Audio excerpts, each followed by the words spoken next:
as well.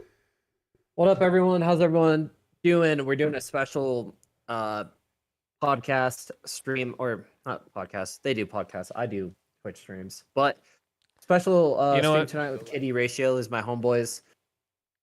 Yeah, so What up? we're gonna wait for them to get live on their end, and then we're gonna get started here. Hell yeah. I wasn't feeling that. Let's get off of live and start over. Just kidding. No, you guys will have a way better intro. I don't do intros. That's your thing. I think we're live now. Is it pulling up? Says I'm connected. We've been live for 34 seconds. When I pull it I will up, check as well. now we are. We Audio's are good? live. Yes. Okay, Did audio's you- live. Hell yeah. Sweet. Well, hello everybody. Welcome to the KD Ratio podcast, your place for all things nerd. Tonight I'm joined by, Dylan, And Kyle. and we got something cool gaming. Say what's up. How's it going, everyone? What's up, baby? We got a laundry Hello. list of stuff that we want to dive into. We were sort of just ripping off the cuff and before the podcast. I'm really excited to go. Play Gollum. Goaty, bro. I'm actually really excited for tonight's episode because I feel like it's been a while since we've had like a real discussion on some of the technology behind the scenes of games, which are my favorite discussions versus just doing traditional reviews. But why don't we start with Dylan? He's been playing Tears of the Kingdom. yes, the new Zelda game, a sequel to Breath of the Wild.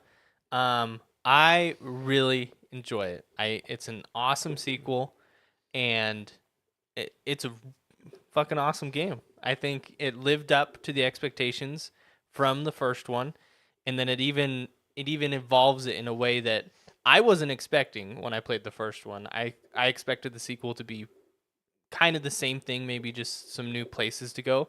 But no, they like reinvented how you approach puzzles now.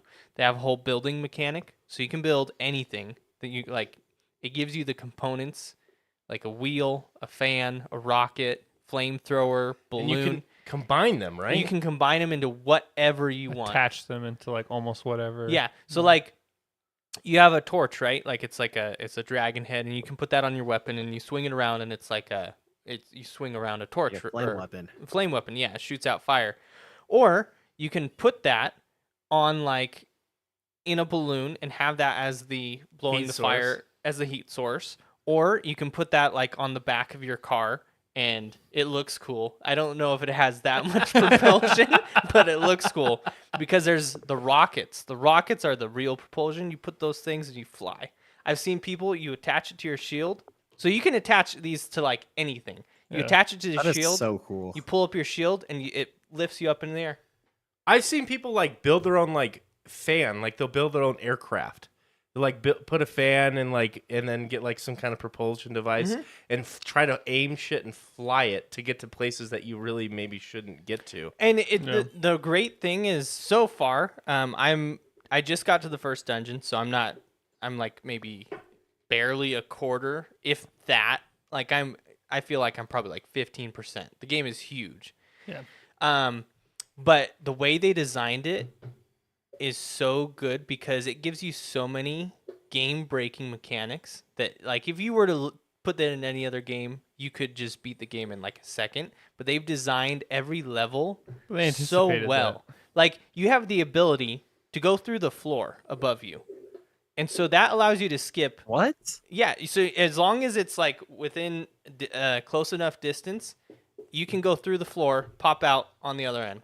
And you can do that almost anywhere. And it's like wow. you can skip entire things if you know where to go.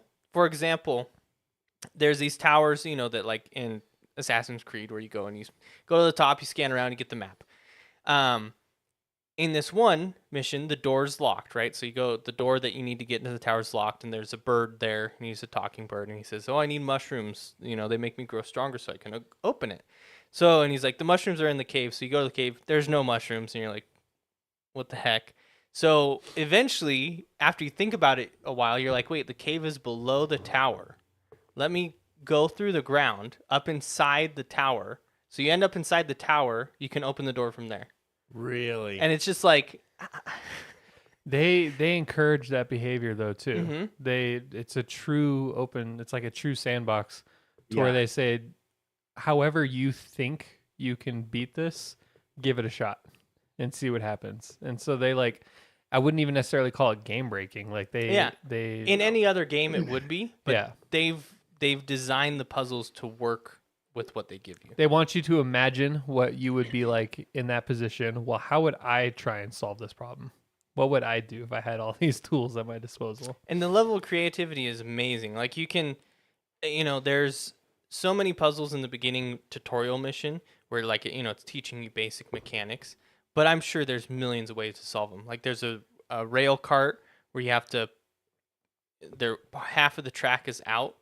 And so like I've seen people that just put a fan at the bottom to kind of help them get over it. Whereas I like built this whole crane system and it's like, it's awesome. So play it the That's way you want crazy. to. yeah. Play it And the way you want to. it is, the one thing I will say is it's the same exact map as the first one, but it feels different enough, at least for me, because they've kind of, it's been a few years since the first game. So things have changed.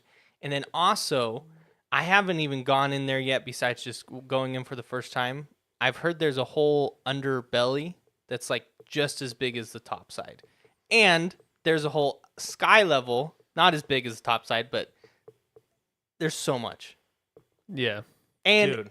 it's like, I want to look up how big it is, but the size of the data required for this game is insanely small. Versus you look at Call of Duty Warzone. Real, so like the game Yeah. is not. It's Well, it's on the Switch. Well, it has to perform on the Switch too, right? So think of all the features that they've packed into this performance. Why is Nintendo so fucking good? Well, they're good at making games, but they're kind of a morally not Well, great okay, company. not good in the end. Let's not take this out of. No, I'm talking about the games that they. Someone's gonna create. clip Yeah, that. yeah. All right, Yeah. you're gonna just. Kidding. Well, it's like I wanna chime in on that real quick because obviously their software, their games that they're making are so good, but then like they're lacking on the hardware. It's like, Dylan, what are they still running 720p 30 FPS? Is that what the I Switch think runs at, so. or like I what? think they know their audience and they don't give a shit about the hardware. Does the no. does the Yeah. Switch run at 30 FPS when docked? Yes. Even when docked, It runs at plugging in the 1080 power? when docked as well. At 1080. Oh, okay. and then handheld is 1080. Handheld is not 1080. It's Handheld 720. is 720. Okay, It's 16.2 Bro. gigabytes. it's 16 gigabytes. 16 gigabytes. Okay, Yeah. so why are they? I don't know if they're. I would actually say for what the Switch is, I don't know if they're behind in the hardware because they've designed it to be I think it's a handheld gaming device first. Yeah. And then it's a docked console second. I think that's their The goal with majority it. of people would play it handheld before they played it docked. Right. Mm-hmm. And so I think they nail that due to the. I mean, it's not like you're gonna have a handheld device that's the size of a PS5. That would just be excessive. So I think they nail the hardware for what they're trying to accomplish. Yeah. But how do they crush? Do you think like they're just like when do you think this game was done in development? So like, they said- a year ago. Yeah. And then they've just been QAing this thing. I saw something today that they reported the game was actually finished last year, but they decided that they wanted to polish it for a whole year. Yeah, they delayed it. So you did you run into a single issue? No, the only thing is there's frame rate, a little Dips. frame rate drops depending like if you. Yeah, I was gonna say I had some frame rate drops, But that's it. oh. Okay. So you've been playing it as well, Yeah, I said that 4 times. and you've been enjoying it. I have been. Yeah, I've been. Are enjoying you it a as lot. far as him, or I probably about the same. I have about 15 hours into it. Well, and the thing that's amazing about like Tears of the Kingdom is I you can do whatever. So It's- we're probably at the same amount of like explored. but like main story, you might not be progressed. Well, you can go to any dungeon you want yeah. whenever. Like you don't have to, there's not a set order, and like you can beat the game immediately. It's if you even know where to go. more open. I would say it's even more open than like even like Elden Ring, because Elden Ring there's certain whole areas locked off and certain areas that you just don't want to fuck around with until you level up. This game, it's like sort of like Go on. here's your mission. How you do it is up to you. Is Yeah. there a traditional leveling Nice. system, or is it you gain the capabilities to wield the you collect these different items, which then give you the ability to progress? So it's the progression is all about armor and weapons. So the way they have it now, I still don't personally like weapon degradation, but I'm fine No. with it in this game. But not even then, I'm not. I wish still it would don't be, like it. Yeah, I wish it would be Yeah. something different. But anyways, how they deal with it in this one is the stronger enemies you kill, they drop body parts, right? And those body parts you fuse to your weapon to make your weapon stronger. So that's how you level up essentially is you kill stronger enemies to get stronger parts to then upgrade your weapon to be stronger and then just that cycle. So if you were to go to like a dungeon that was way late game from the beginning, and you managed to just like find a cheesy way to kill it, you could potentially just like jump start your entire playthrough by collecting that gear, and then now you're at that level essentially. Well, see, but the thing is you would get to that level with that one weapon, and then that weapon degrades and breaks. Like Oh, and you have nothing you to don't fall keep back it. on. Yeah. The only thing you keep would be armor, and the armor that does change the gameplay a lot because if you like find there's one armor that increases your attack power, so that one like is essential if you find that. But that's the only like permanent alter that you could choose versus the weapons they degrade. So even if you go to the hardest level, get that weapon, it would break eventually, and then wherever you're at is where you that's the level you'd pick up stuff. Dylan, so let me ask you a question real Yeah. quick. I know I played a little bit of the first one, and the weapon durability was like really bad. Like your shit would break so fast. When you fuse stuff together, does it last longer? And can you, let's say if your weapon got down to like 50% durability, could you pick something else, pick something else up and make it 100% again, or does it not work like that? So kind of. So when you fuse something to a weapon, it does repair the durability and it increases it, but Okay. it only does it the first time. So like if you can only increase and repair the durability once, and then after that it'll just break. You can take off the fused part and attach another part, but that doesn't repair the durability anymore. Gotcha. Can you fuse more than one thing together? So you grab two things, fuse it. Can you keep on just stacking and stacking and stacking things? or Just no? one thing. Just one thing. Yeah, for but sure. you can fuse some onto your sword, some onto your shield. And then like One thing I will say, if you didn't like Breath of the Wild, you're probably not gonna like this. It's just like a more refined, better version of Breath of the Mhm. Wild. See, yeah, I mean, I literally played like 30 minutes, so I can't speak. I didn't really even try it, but my take on so I don't own a Switch, so I wouldn't even be able to play this, but I feel like I probably would enjoy this game, and I can definitely, as an outsider, appreciate what they've built because seemingly, I mean, the first game was rated as like the best game of all time. Some The people second one consider had Yeah. even better ratings than the first yeah, one. and this though, one's too, on which is track to be insane. right up there, which is crazy. So obviously there's a place for this, but when, in my opinion, I actually tend to not really like super open world games because at some level I feel like it's almost like role play, like RP. Yeah. You're kind of like going and like just having fun in this sort of sandbox, like you called it. The puzzle element would probably is enough to keep me engaged, but when things tend to just be like, oh, do whatever you want, and I don't know. I tend to not be. There's still super like I'm I with mean you, Will. there's still one thing. I mean there is still a story, and there's still like waypoints. like things that you're trying to accomplish, and like there's a goal. It's not like it's just purely just a sandbox and that's it. Like there's still overall, this is what you're doing. This is what you're trying to accomplish. But the sandbox part comes in. It's like you figure out how to do it, kind of thing. And then I would add, Billy, that the amount of content they put into this game is massive to the point where I would go a few feet and then see something else I wanted to do. Like your ADD is going insane because you're walking, you're like, oh And wow, you're what's like, that? I want to do this. Oh wow, what's that? And you're trying. I was trying to get to the waypoint to do the main mission, but along the way I was like, oh, what's this? Cool. Let me go up there. Dude, that's every Ubisoft game, man. Yeah, and the cool thing God. is you have all the tools to do everything. So it's not like you look at some, like in other games where you look at it and you're like, I don't think I can get there yet, but I'll come back. This one, it's like, I can get there. Yeah. Let me see. Let me craft this and Yeah. fuse these things together. I think go ahead. Well, that's very similar to Elden Ring.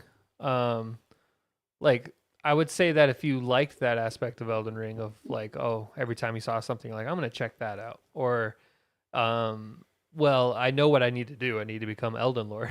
But how the fuck do I do that? Right. It's basically the same thing. It's just even more freeing. Yeah, Like, and I think Elden Ring was okay for my brain because I play that game to encounter like very difficult boss fights, and so like, because I just enjoy that. I like going up and trying to get my ass kicked, Yeah. and then figuring out like, do I need to level more? Do I need to? Can I muscle through this? Whatever. And so when you encounter like when you see that fog gate, you're like, hell yeah! So there's that like.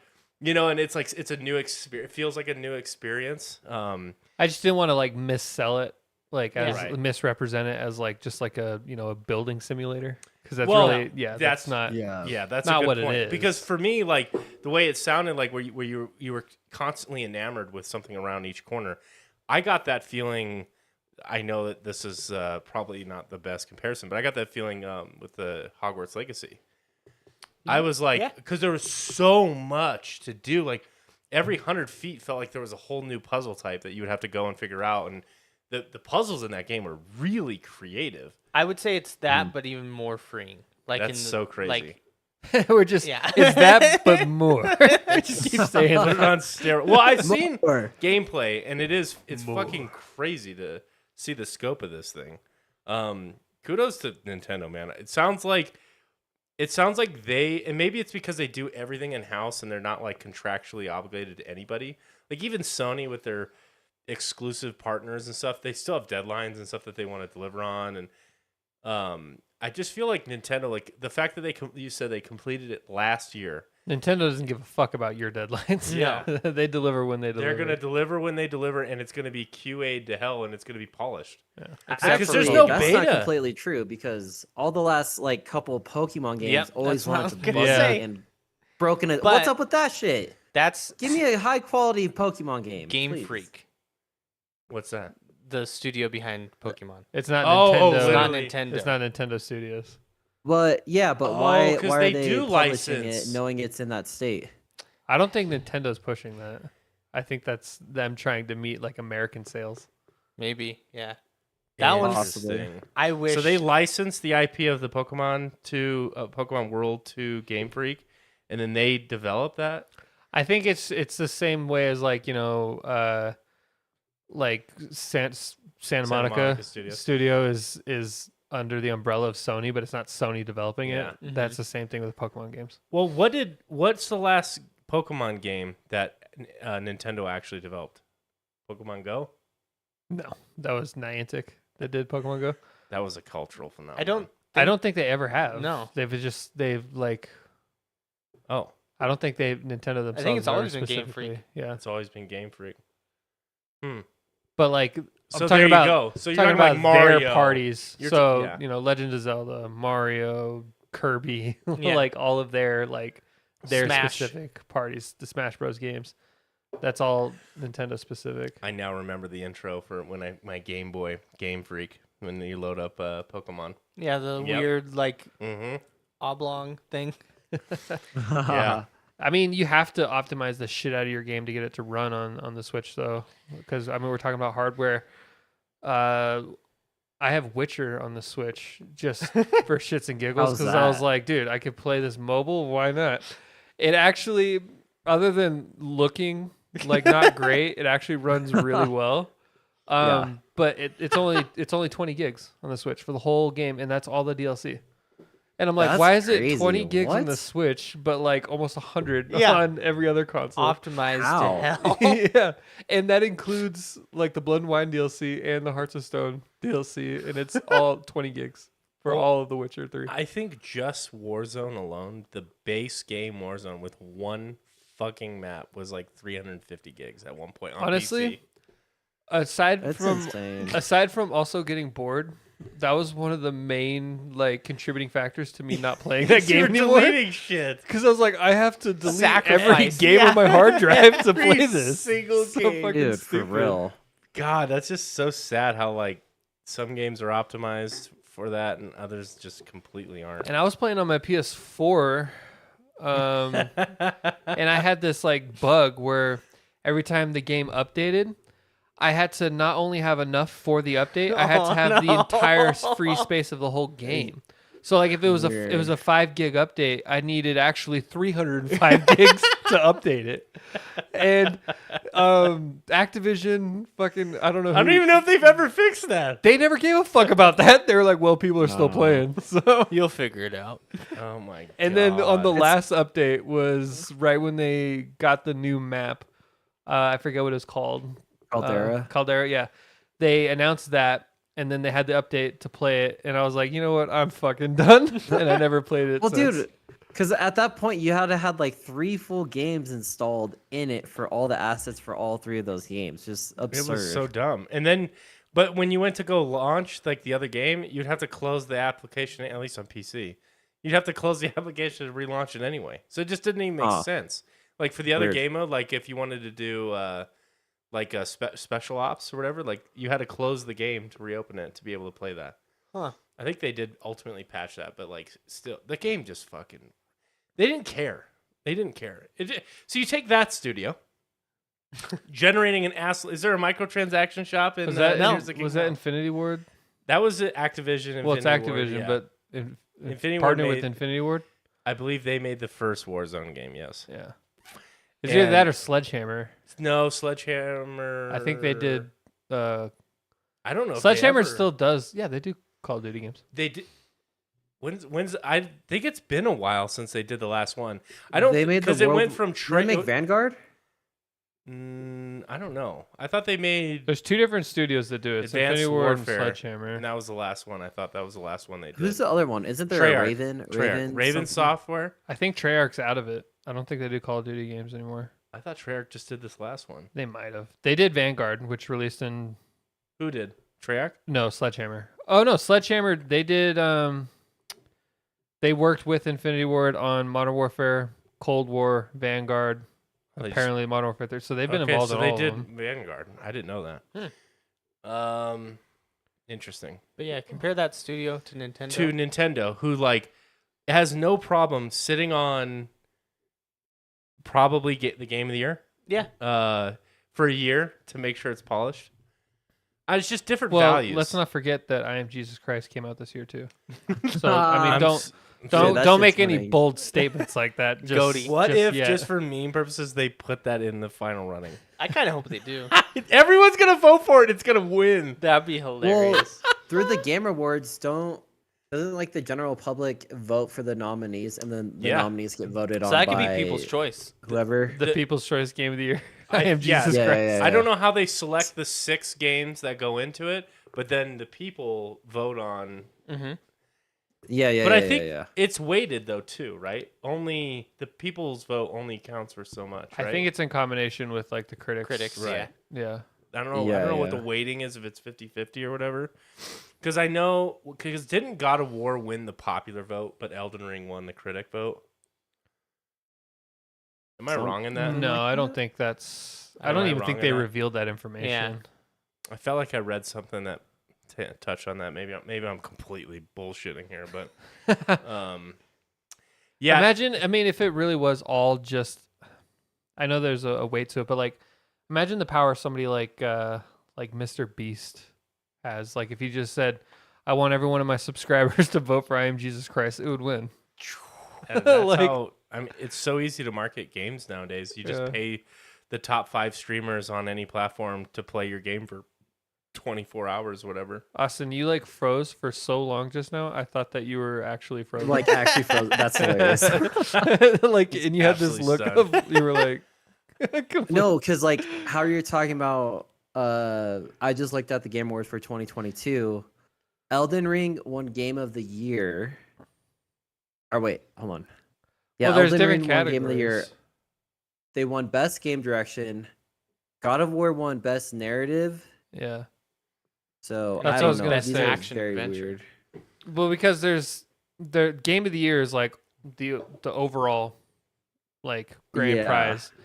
And then they have it all broken down into categories. They have like best RPG, best blah blah blah, and yeah, they won best narrative. God of War did, which it deserved for sure. I would have even been fine if it won game of the year, but I was okay either way. But that's exactly what happened in 2018. People were upset because Red Dead 2 didn't win game of the year, but it did win best narrative, and it lost to God of War, the first one. So Yeah. like, it's been kind of back and forth a little bit on.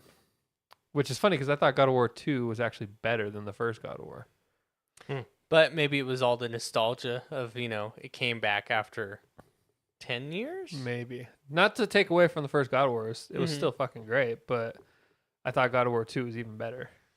Let's touch on that for a second. Do you guys think, speaking of like these game awards and stuff like that, do you guys think conventions like E3, which was announced like a month ago to be canceled again for 2023, do you think these are ever going to come back? I think they announced it's officially dead It's done. last week. It's yeah. officially dead Yeah, now. they said it's gone. Well, okay, so what were the conventions when we grew up? Like there was Comic-Con? BlizzCon. Well, Comic-Con I think will always have a place, and we could talk about that in a Because second. it's more than just games. It's more Yeah. than just games. Yeah. It's a lot more. It's a whole thing.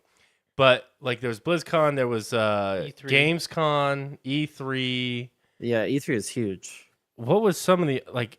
There was like a bunch of conventions constantly, like on the West Coast that you could go to, like in Seattle and down in LA and Well, Vegas. there's and a stuff. PAX. Thank you. That was the one I was trying to think of. PAX. I don't know Yeah. if PAX is even still going or not. It but is. it They is. had one last year. Mm-hmm. Do you think They got East and West. Yeah.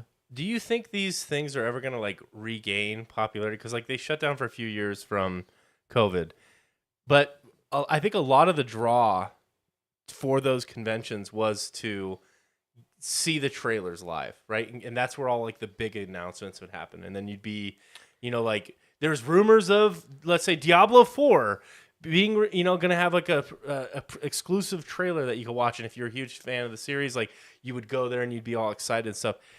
I don't see that being like a really like a strong value sell, because we have this PlayStation Showcase State of tomorrow. Play. The State of Play. We have all of these, like Ubisoft does their own fucking I think it's Ubisoft Forward. forward or whatever. Yeah, they do their Nintendo has one. Nintendo Direct has, yeah, they do their own, like everybody had like live streams their own showcase, let's call it. Yeah. And they do it like on their terms. I think you answered it right there, Billy.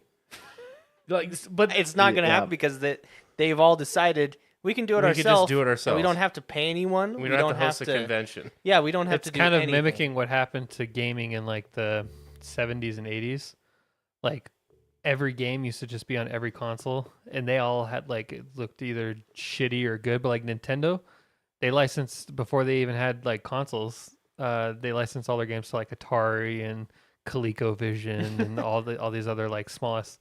And then they were like, you know what? Let's just do it ourselves. And then they took and so that'll happen no matter what the property is. Eventually, they're just gonna be like, we can do this ourselves. Why are we going to this third party to Yeah. showcase our best stuff? I think it was required back then because maybe it was harder to reach the audience, and now it's so easily accessible. I was gonna say that too. Information is so it's so Yeah, much more advanced than it used to be. They live stream this, they get 1 million views. Like before, I feel like people only listen to what came from E3. Right now, it's like you're Especially trending when- on Twitter for 6 hours if you do a Nintendo When Direct or E3 whatever. first happened, like in the 90s, like you could hear about something that happened at E3, but not actually get to see it until you read about it, in Nintendo Power like a week later. Yeah. Yeah. Yeah. You're like, oh shit! That's so if only true. I was there. There's no You know? YouTube to check on. Yeah. That's a good point too. Yeah. YouTube wasn't even a Information thing didn't until transfer. 2005. PlayStation wouldn't be able to You say, couldn't see some. hey guys, we're having a special showcase. You should come.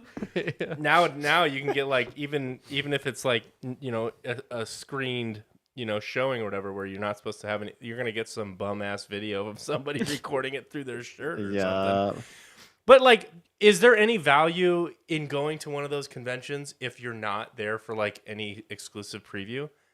Or like, is there value? Like, It would have to be more than just going there for information. what's the sell? You Yeah, would like have to, meeting the like- development team on your favorite game. There'd of have all to be time. meet and greets, and it'd have to be like a Comic-Con. Yeah. And Yeah. it wasn't. It was really just the technology showcase. Yeah, I just mean, And so- demos too are still big, but that's true too. mean- You can't really do a demo. Well, I guess you could actually. You just go pay a streamer to download the game and then demo it live on stream or create a review video that you edit. They just upload their own Yeah. stream Yeah. with a demo. They don't need to pay a creator. Or they could do that too. Yeah, good point too. Yeah. Why have a Have it perfectly curated. Make sure there's no bugs. Make sure it looks pretty. You know. Mhm. People don't like like they to did get that. out and do things anymore. Just kidding. especially gamers? Those young kids. Back in my Well, day. it's funny about these conventions, like instead of these giant publishers, the big three, right? Like obviously they're not doing their own shit, but for mid-sized developers, other big developers can go in and have their own platform and they don't have to compete with Xbox, Sony, or Nintendo or whatever, right? Even if they are exclusive to one of those platforms. I don't know. I think it'd still be hyped. Like I know Gearbox, they went and did PAX East or West, and they released Borderlands 3, which it does have like mixed reviews, but like that's a huge game that people are waiting years on. So it's like if you have these other mid to big size developers who go in and like do that shit, like I want to go to a conference, but E3's gone, so it's like, well, fuck, I guess I'll go to PAX now. Hopefully my favorite developers there, Well, I think that's one thing that I really enjoy about Microsoft is they have their whole indie area, and like so when you watch their Xbox showcase, a huge portion of that is just dedicated to indie games. Well, that's why theirs is like 2 hours long. Yeah. Because it's just like, holy shit, how many games are we announcing here today or show? And it's like, most of them are just indie games Yeah. that, some passionate developers working on. So Versus was it the Nintendo Direct or was it the State of Play for PlayStation that was like 19 minutes or something the last time? I forget what we watched. I I was think like, that was Nintendo Direct. I'm so excited. And it was like over in 30 seconds, it felt like. Yeah, it's I mean great. they do some smaller ones. Sometimes they do bigger ones. It depends. Yeah. It's just I feel like we find ourselves in a very like transformative time because of COVID and what that did to how things like I feel like this transition would have been much slower. I think developers would want to like host that to still get people to come to those events and get the hype going. But COVID, I think, really accelerated a lot of that transfer of information because they were like, fuck it, we'll just stream it on our channel and we can build hype that way. And Yeah. we'll trend on Twitter and I mean, there's always gonna be a part of me that misses Definitely. the hype and watching E3 on like being covered by G4, That you know, was- and like Like Yeah. that was one of my favorite things about summer. I love to just I would, I'd be off school. I could sit there and watch the convention, see the reveals watch as they happen. Sarah Jean Underwood Yeah. talk to some, Hell yeah. talk to some dude. Morgan Webb, yeah, Ooh. Olivia Oh, Munn. shit. Sylvia Munn. Yeah. I always loved because I'm like a tech hardware geek. I always loved the CES coverage, like right Yeah. after the new year. Always like the first week of January, and you'd see like some of my favorite tech YouTubers go down and like walk the floor of CES, and you're like, oh man, look at all the cool new gadgets that are coming out, and it's pretty amazing to. We're like I said, we're in a transformative time. A lot of this stuff is changing. I think it's probably for the better. You get a Well, yeah. it cuts out the bullshit. Like even the Game Awards, like I don't need that host. I don't really That's his want thing, him. though. Like he's Oh, the one I that know, makes really? it. Yeah. He's the I creator know of that's that. I He's the know goat. that that's his whole thing, but I like the State of Play or the Nintendo Directs. Like they just jump into the contact and Now it's back we're to going back to back. Final Fantasy 14. A word from the developer, and then Yeah. they like everybody claps, and the guy walks up, and you're like, just show me the game. I don't need that. Wow. I was actually that game looked great. Yeah. Next, moving on to. I That's was what they all looking at sound all like. Be these, sure to check them out. because it's funny we're talking about this tonight because I was watching this video that was like going over all of like the craziest moments at conventions that you forgot happened. And one of them was PlayStation by Sony was originally going to be a Nintendo product. So What does that even mean? So in the 90s, Sony partnered up with Nintendo because they were too afraid to like do their own thing, and they worked with Nintendo. They're like, we have an idea for a system we'd like to develop for you. And Nintendo was like, okay. And then they actually worked on it, and they called it the Nintendo Play Space Station. It was the Nintendo PlayStation. Yeah. And they announced it and everything. And they were like, this is our prototype. Nintendo and Sony have partnered together to make this. And then the next day, Nintendo was like, you know what? We're not liking this partnership anymore. The next day? Yeah, the next day after they announced it. And Sony was like, what the fuck? So then Sony went to Sega and was like, hey, we'd like to develop a console for you. And Sega was like, Nintendo already rejected you? Nah. And then so Sony was like, fuck it, we'll do it ourselves. And then they sold 150 million units of the PlayStation. And both Nintendo and Sega were like, fuck. But originally, PlayStation was a Nintendo product. It actually was announced and everything. That was when Sony was like very, very financially weak, right? They weren't the powerhouse they are now, but they still had a decent presence in the technology market. But they weren't in gaming at all. Like at all. It was like all they had was like audio. That was like their main stuff, and like maybe some like TVs and stuff. Your dad told me, I don't know why, but this story has always stuck with me. But your dad walked me through like I don't know. My if dad it's told true. you, don't hang out with Kyle. We're talking like this is 2003, 2005. I'm like 10 years old. Okay, so we're talking way back when. I don't even know if this story's true. I've never vetted it, so I'm just gonna say it. But he walked me through this whole history of like Sony and how they were basically insolvent as a company. They had a terrible financial structure, but they struck a deal with Walmart to sell these TVs for like dog shit cheap, for basically cost plus 2%. And Walmart sold the fuck out of them. And it was like their best selling TV by a mile, which then refunded like the company. And now it like recovered very quickly. And I think they funded other projects from that. Why is my dad talking Went to a 10-year-old 10-year-old kid? I don't know. Finances? I don't know why, but he went through that full story, and it's always stuck with me. Again, I have no idea how valid it is. Or My dad was a huge gamer from like 1980 to like early 2000s, and then he just stopped. Gave it up. Yeah, he just stopped. But when you think about the Sony of the 90s, what you just talked about, they're trying to like get a partnership and get their name out there to the behemoth that it is today. Like, think of all the media rights that they do. Think of all the TV shit that they do, the games. Like, they are the player, I think, when it In comes an to alternate like world. music, In an alternate reality, copyright. where like what would have happened if they never dissolved that partnership? Sony, Dude. Nintendo. Right. We'd have Mario on the PlayStation. Maybe we would have fucking Nintendo games on There PC. wouldn't be two separate consoles though. Yeah, it it'd wouldn't just be the it would just Nintendo be PlayStation. the Maybe Nintendo it would have PlayStation. failed so epically that they would have had to make PC ports for Nintendo games. I bet you. Oh yeah. I bet you what would have happened. I bet you what would have happened is Sony would have went the way of Sega, and they would have had to gotten out of the hardware game and just software only. That's what Sega was huge. Dreamcast. Dreamcast was the final nail in the coffin, which it was actually a really advanced system, but the problem is that it wasn't like friendly to developers. Like it was really hard to program for, and then PlayStation 2 came out a couple years later and just knocked it out of the park. PlayStation 2 is still the highest selling console of all time. I think That's they sold so fucking wild. 155 million units sold. That's to the PS2. disgusting, dude. That is Like- so insane. Now, did Nintendo fail there for a few generations of consoles between They the failed N64 during. and the Wii? Well, they failed during. Well, no, GameCube. Nintendo 64 they lost to PlayStation. They still did well enough to where they made money. They dominated the late 80s and early 90s. Yes. Nintendo and Super Nintendo just destroyed Yeah, that NES everyone. is That's what insane. put Atari out of it and everything.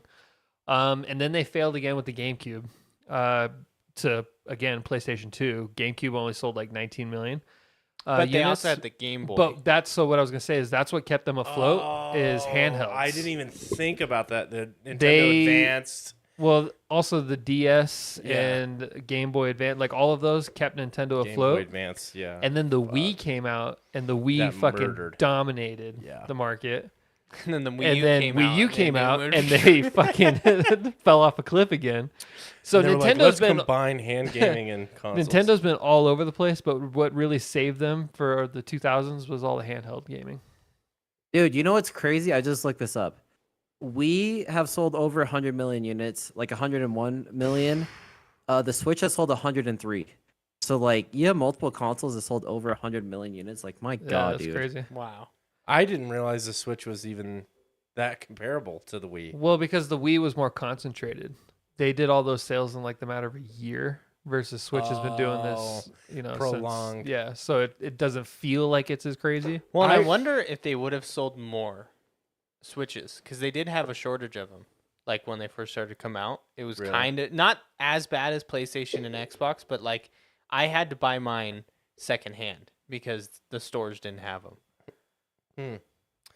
Yeah, I feel like the cultural impact of the Wii was far greater than the Switch.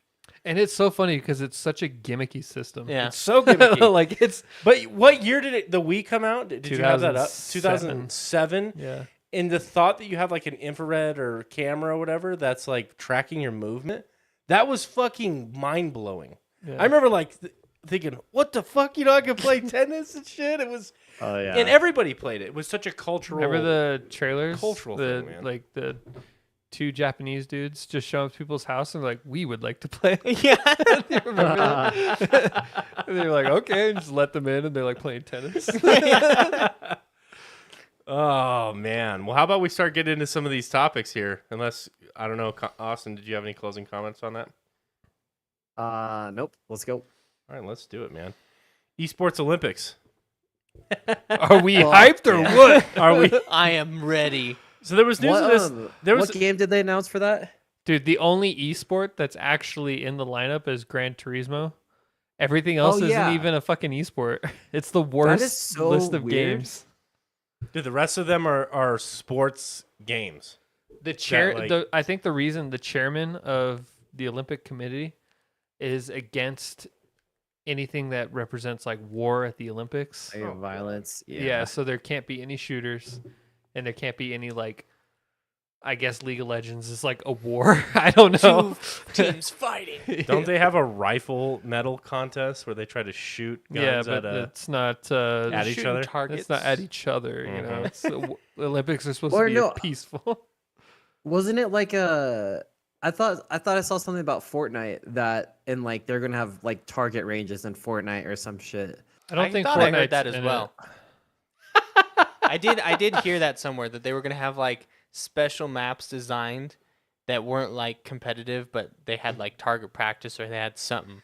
I guess that takes the RNG out of it, right? They couldn't have a battle royale. Okay, I'm not even going to defend that statement.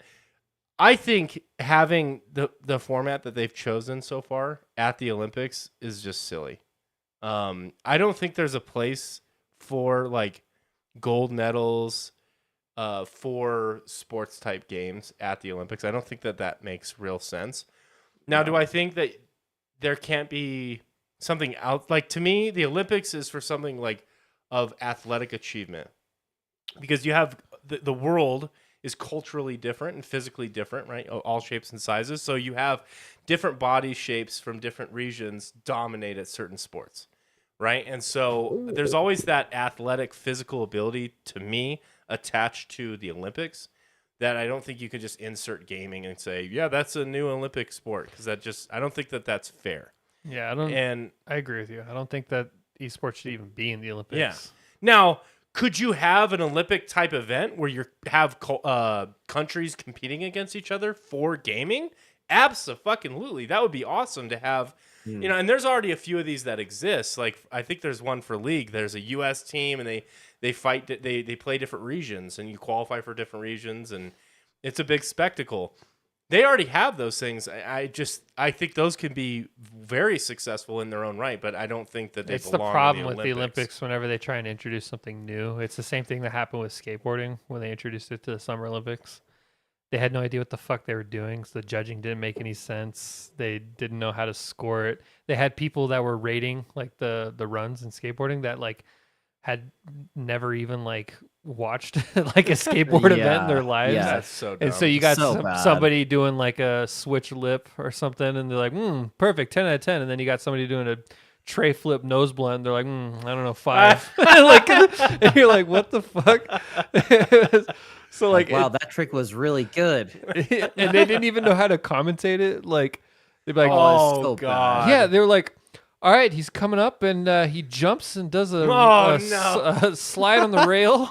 And Slide on the dude, rail. it's so bad. They didn't It's even just pack- Like, oh, who God. hired these people? yeah, I'm like, what the The fuck? Like, announcers for curling are more interesting. all you had to do was just like get the people that commentate the X Games and bring them over. Just Like, get an ex-pro skater and throw them in there. They'll know. Exactly. They'll carry it. like, all right. But anyways, back to you're gonna love this list. I have a list of everything that's gonna be in the Olympics for esports. First up is Tic Tac Bow. Oh, It's God. an archery game where you play tic tac toe with a bow and arrow. It's a mobile game. Nice. It's mobile It's a game? mobile Yeah. game. Did you just say it's a mobile? It's a mobile game. MOBA Or mobile. It is a mobile game. Is Candy Mobile. Crush there too? Are you fucking with me right now? Swear to God. So we are going to have live footage of grown-ass men and women playing on their 6-inch screen on their phone. Shoot, maybe I got a chance, guys, to be in the Olympics. Hey, Next we up- go. Jesus. Next up man. is WBSC eBaseball. It is a game that is currently out on the PlayStation 4 and Nintendo Switch. And it is very reminiscent of like baseball on like Wii Sports. That's what it looks like. Hmm. The other one is chess from chess.com, which is actually Yep. huge in Yeah. like the Twitch community and stuff. But like my thing is like, why don't you just play real chess? If like, It's an e-sport. yeah, I don't know. I don't think that's weird unless like I'm lagging. unless the chess players aren't going to be like, are they going to be right next to each other, both on their computers? At that point, you might as well just play actual chess. But Well, maybe they do it so that for space reasons. That way they can still lot the. I don't know. Who knows? who knows? That's so dumb. Zwift, which is a cycling game. Oh, dude, that's hella competitive. Yeah. So that one, That you actually hook up to.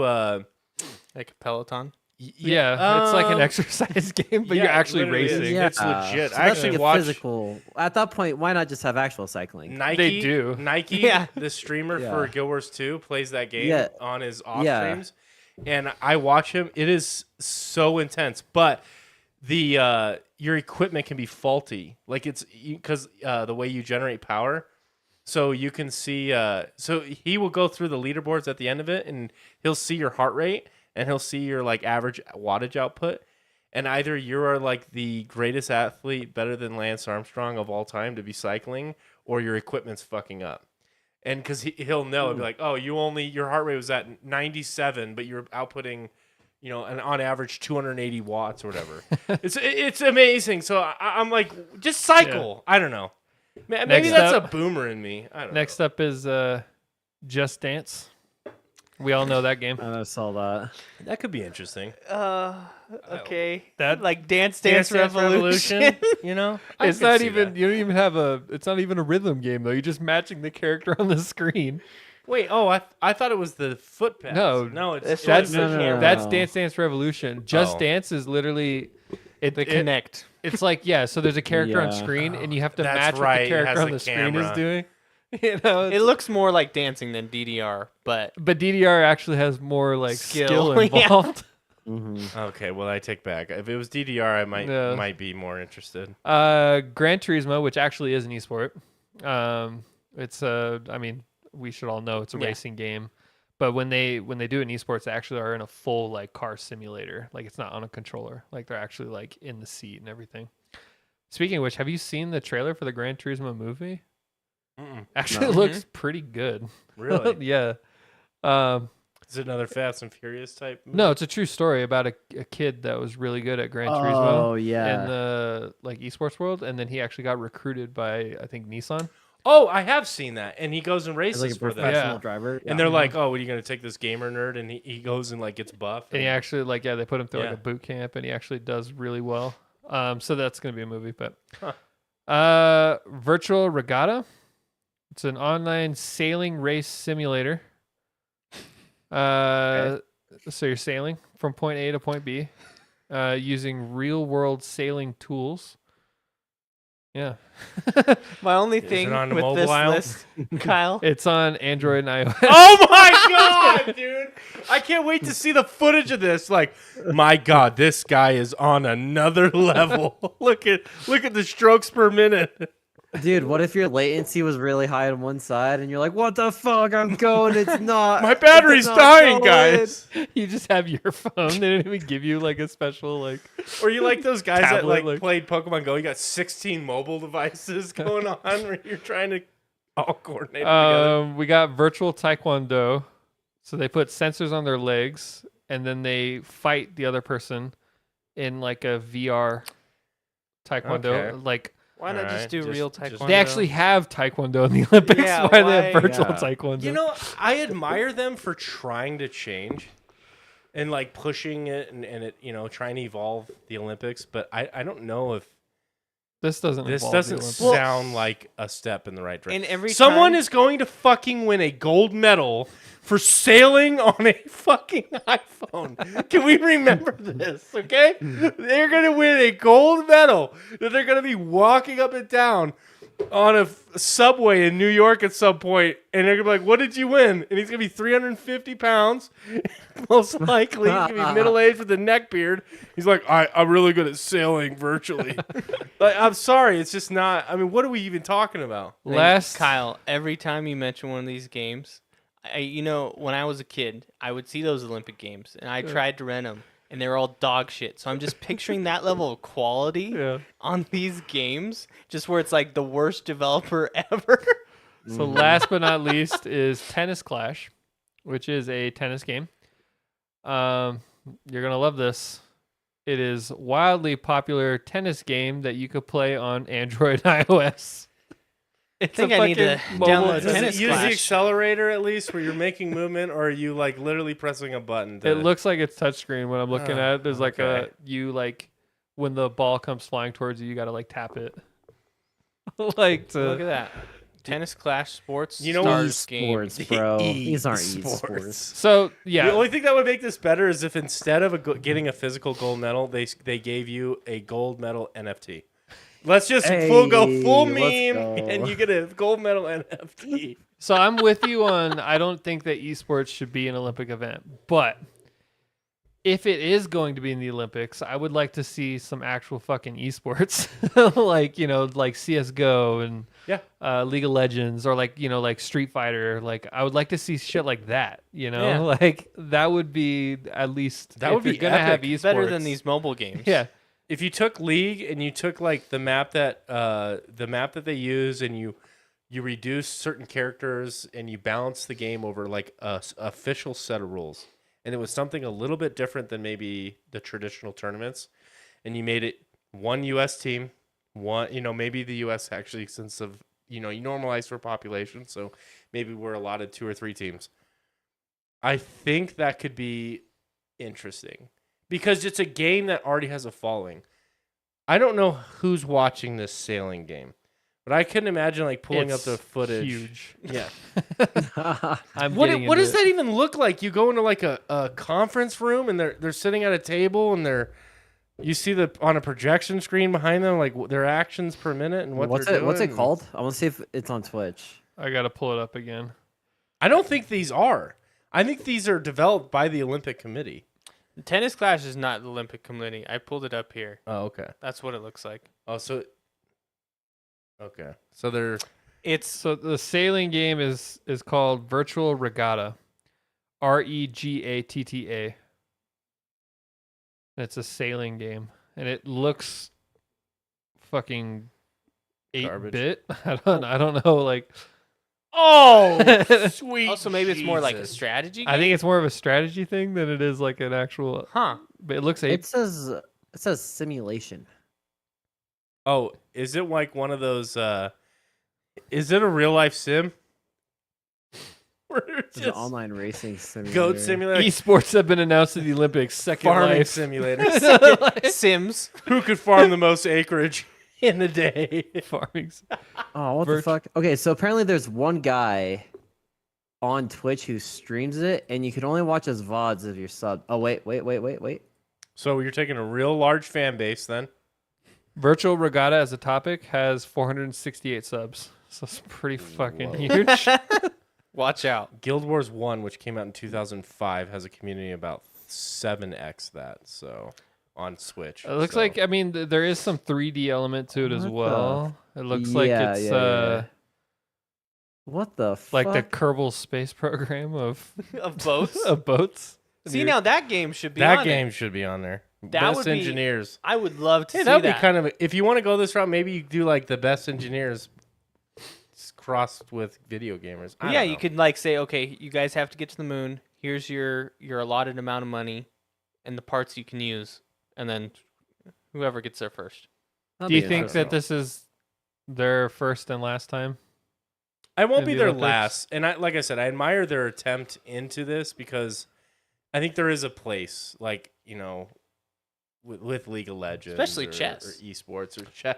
But chess to me isn't part of it being there in person and like getting the intimidation factor from the opponent. I don't know and- why it's an esport, but like it's included now. For the longest time, Yeah. it wasn't.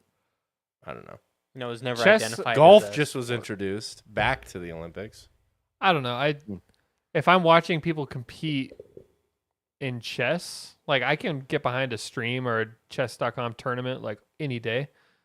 But at the Olympics, it's weird to me. It's like they're playing like it looks like Battleship, but are they both on a laptop? They're sitting right across from Right. each other. What- Like why what is don't the they just benefit? actually play? Yeah, what is the benefit? Because I guarantee you they're not going to be allowed to just play on their normal setup. If it follows It's the gotta be same, vetted. if it follows the same chess rules, then there's time limits. So it's not like you have the strategy of them not being able to hear you because you're in separate rooms. Like, Maybe that's that's a thought. uh, Maybe they're trying to address the online community, and their hope is that these streamers who play like chess and stream chess will stream it on their own channels I was in gonna the say- Olympics, and it grows the audience. they for chose the wrong Olympics. list of games then to have like. That's so true. But I get what they're trying to do. Although, I mean, are these going to be the games that they still do in 40 years? I don't know. No. But I get what they're trying to do. They don't want to pin it to League of Legends, and then League isn't a thing anymore. So, or or Dota. Or, You know, I don't see League surviving very much longer, but What's the this other- virtual regatta, this is gonna be Yeah, huge. This let's is going to be go. huge. What's the other? I'm totally blanking. The first-person shooter from Riot that they came out with? Valorant? Valorant. Thank you. I knew it started with a V. Valorant. One of the a game like that. CS:GO. Like Counter Strike. Something hyper balanced with a massive community behind it. To me, just I seems feel the like- way to go. Mass Effect. CS:GO would be massive. Speed running Mass Effect.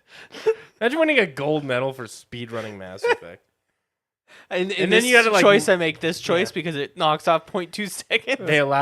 They allowed you certain mods, so you can have like the tits mod, so you're just like running through and massive tits. Oh my god. Yeah, I don't know. I would have liked to have seen. I would have liked to have seen like more, like actual esports. Like CS:GO would be cool to see. League of Legends. I mean, there already is just a huge community behind that, so that would be huge if they had that. But I would like to see like fighting games, like That would be like Street sick. Fighter, Mortal Kombat. Like, Dude, the That would be battles cool. the battles they used to do back in the day, where they would have like pop up events where you would just go and bring your own board. yeah, I mean, they still have. I mean, there's still huge tournaments based around like there's Yeah. like Evo and all that have like that's huge. But like the Street Fighter community is really competitive, and so I would have liked to have seen stuff like that. But Austin, any closing thoughts on this? On the Olympics? Dude, I'm gonna be watching all of it. Fucking hyped, dude. Hyped out of my mind. There we go. they have cross country ski / shooting, so like, Yeah. and they have baton like ribbon twirling in the Olympics. So it's not like the Olympics doesn't already have some kind of odd events, but Yeah, true. Lords of the Fallen. It's coming out. that is a game. When is it coming out? It's coming out Yes. this October, right? October is All what I like- saw. I think it is. Yeah. We've seen the trailer now. What are our thoughts? Let's hope they've learned from their mistakes. I feel like there's so much potential for this game because it takes the core of like Souls games and mechanics, but adds such a beautiful layer of visual stimulation. It that- was sort of. I remember the first Lords of the Fallen. It was sort of like the first Souls-like that, like the first AAA Souls-like that was released. And then after that, then you got all of that shit that came out. There's like Neo and all of those Souls-like games. But I remember thinking that it was really clunky. It was really buggy too.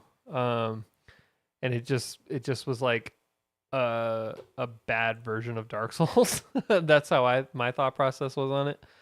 But that I wasn't being even said, aware of this game that existed, and then when they announced it, I'm like, "Oh, sick!"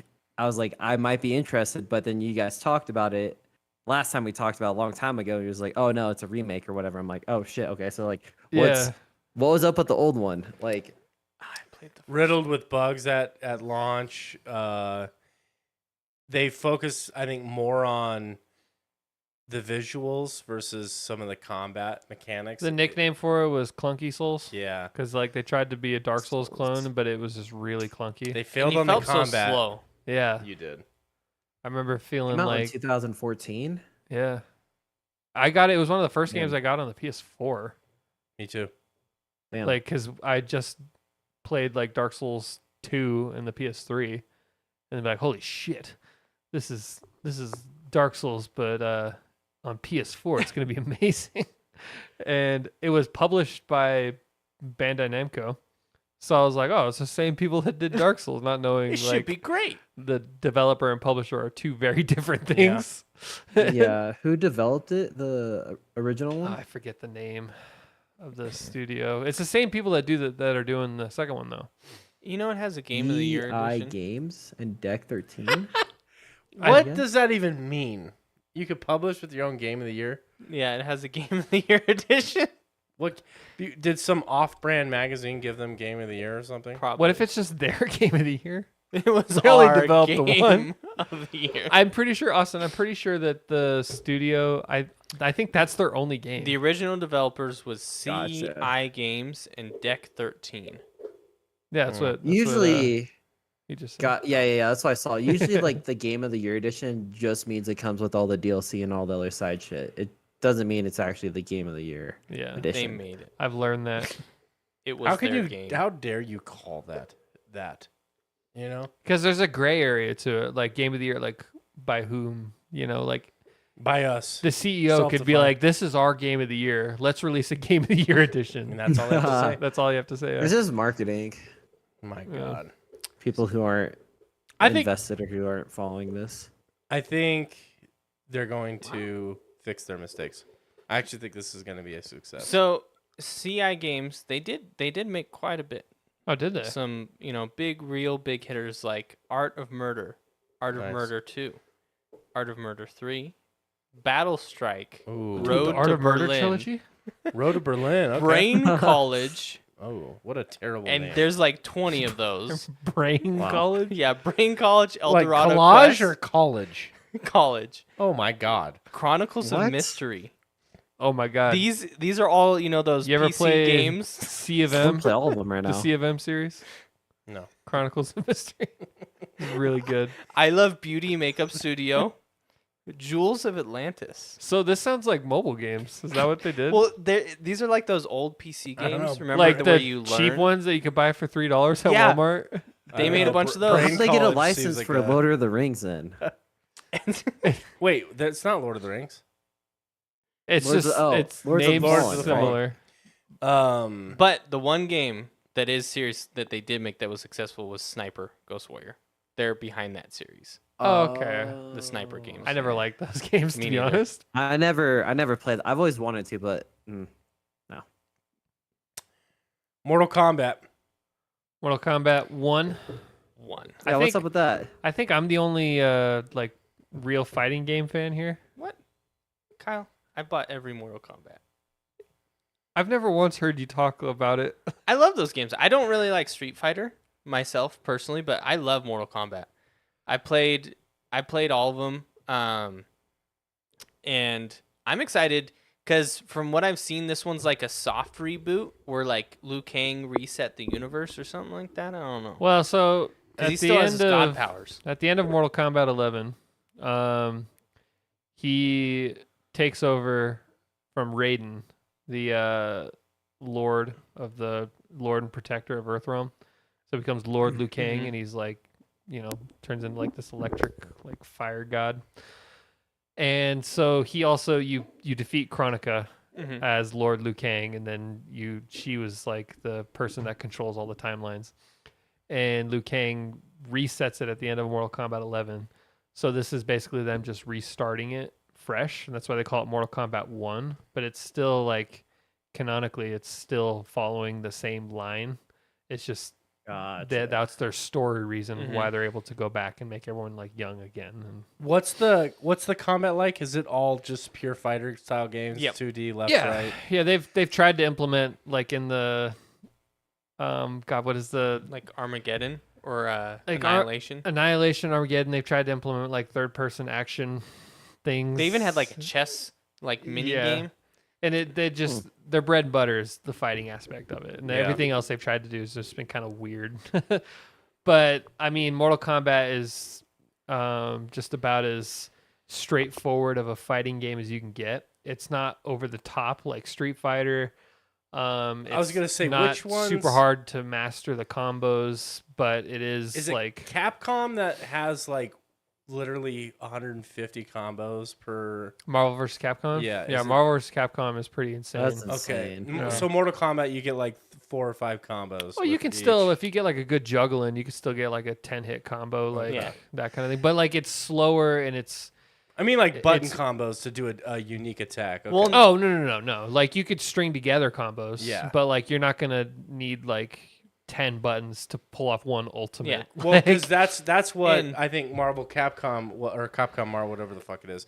I never really got into that game, but I just remember getting to one of the characters and like trying to see, okay, I want to learn, some of the button and I remember just scrolling, and I'm like, where the fuck is just like a heavy attack? Well, they get their inspiration because it's the same people that do Street Fighter, do Marvel vs. Capcom. The thing I really like about Mortal Kombat is when you learn the basic combos, they transfer between all the characters. You don't know what they do per se, but it's the same button motions. So if you learn that motion, you can reuse that on another character, even though it's a different setup, it works differently, but you at least know how to attain that combo. And that was my biggest thing with like Street Fighter and Capcom is some of those like down angle right, like my brain, I was like, how the fuck do I do that? In Street Fighter and other fighting games like like maybe like Killer Instinct, you have combos that are specific to one character that don't transfer and work on other characters. Versus Mortal Kombat, you have down right X. Yeah. And you'll have a down right X for every single character. They do something different, but you know the configuration. Right. Yeah. You don't have this like huge learning curve with every new character you want to play. And I'm also, I don't know, like I don't look into the community too much, so I don't know if I'm in the minority here, but I actually really like the Mortal Kombat story. I do too. Like it's actually very intriguing. I've enjoyed it a lot. I really liked it was the one before the last one, but I really liked when they brought in all the new kids. Yeah, and the whip. That was Mortal Kombat X. The whip dude, he was my favorite. I know, and they took him out for 11. I know. I was like, what the He's already been announced as a character for Mortal Kombat 1. So big DLC. They've already announced the first combat pack, and some of the characters in there, I was like, oh shit, this could be fucking good. Is John Claude in the combat pack, or is he's going to be a skin skin for Johnny Cage? So he's not actually his own character. But I really liked the story of Mortal Kombat ever since MK9. That's when they first did a soft reboot, was MK9. And then like it was just it's fun. It's a lot better than even like the movies, Mhm. like the story. Like, but then at its heart, it's just a a really Gives reason gory people to fighting fight game. each other. Yeah, Does this game come out on like Switch? it usually doesn't come out on launch on Switch. Like this a year one this one later or might, something? but Oh, okay. but Mortal Kombat X and 11 both came out on Switch, and it Okay. actually looks pretty good on Switch too. Like you don't really notice too much of a dip in I quality. could see it being like if it. I just feel I really like the controller style of the Switch. Even though I don't own one, I've only used one. It feels very intuitive. I don't know So if the other consoles feel that way. these are too. the characters that they announced for the first combat pack, which some of them are like your traditional Mortal Kombat characters, but some of them are like, oh fuck, that could be cool. So Quan Chi, Ermac, and Takeda. Takeda's the guy with the Nice. whips. But Peacemaker is gonna be one of them. Peacemaker? Yeah, from the What? Suicide Squad. Homelander from The Homeland- Boys, Okay. and Omni-Man. No Omni-Man. way. Yeah. From shit. Invincible, Oh man, we can finally pit Omni-Man versus Homelander. Omni-Man wins. Omni-Man destroys Homelander. Yeah. That's cool. Did you know like who they did in the previous game, Billy? Were you caught up at all in those? No, not at all. They did. They had the Terminator. They had Predator, Rambo. Rambo. Oh, okay, so They they, had picked the like Alien. a genre. Yeah. One person that they had Kratos and MK9. Yep. Ooh, that'd be cool. Yeah. One person they've always tried to fight for to be in the series, but they've never done it is Doomslayer. Ooh. Yeah. Wow. And they've never done it for some reason. Who's, But I feel I'm like trying to remember Let me who's see Kirby. Peacemaker from. John Cena. Oh my God! Yeah. Really? Well, but that also ties into they do Injustice. So Injustice is all DC. Yeah, well, yeah. Warner Bros owns Mortal Kombat, so pretty much So they any can- DC character they it's could just free take. Yeah. You know, I was about to say another good fighting game that has like a lot of good characters is Soul Calibur. Soul Calibur, is Calibur, fucking yeah. Mhm. dope, dude. They also had Kratos, I believe. They had Darth Vader at one point. Darth Yoda? Vader and Yoda. they They put had Geralt in there, Geralt. too. Yeah, Geralt? Geralt was in one of That'd be cool. Soul Calibur. But let's not forget the greatest fighting game of all time, Smash Bros. What?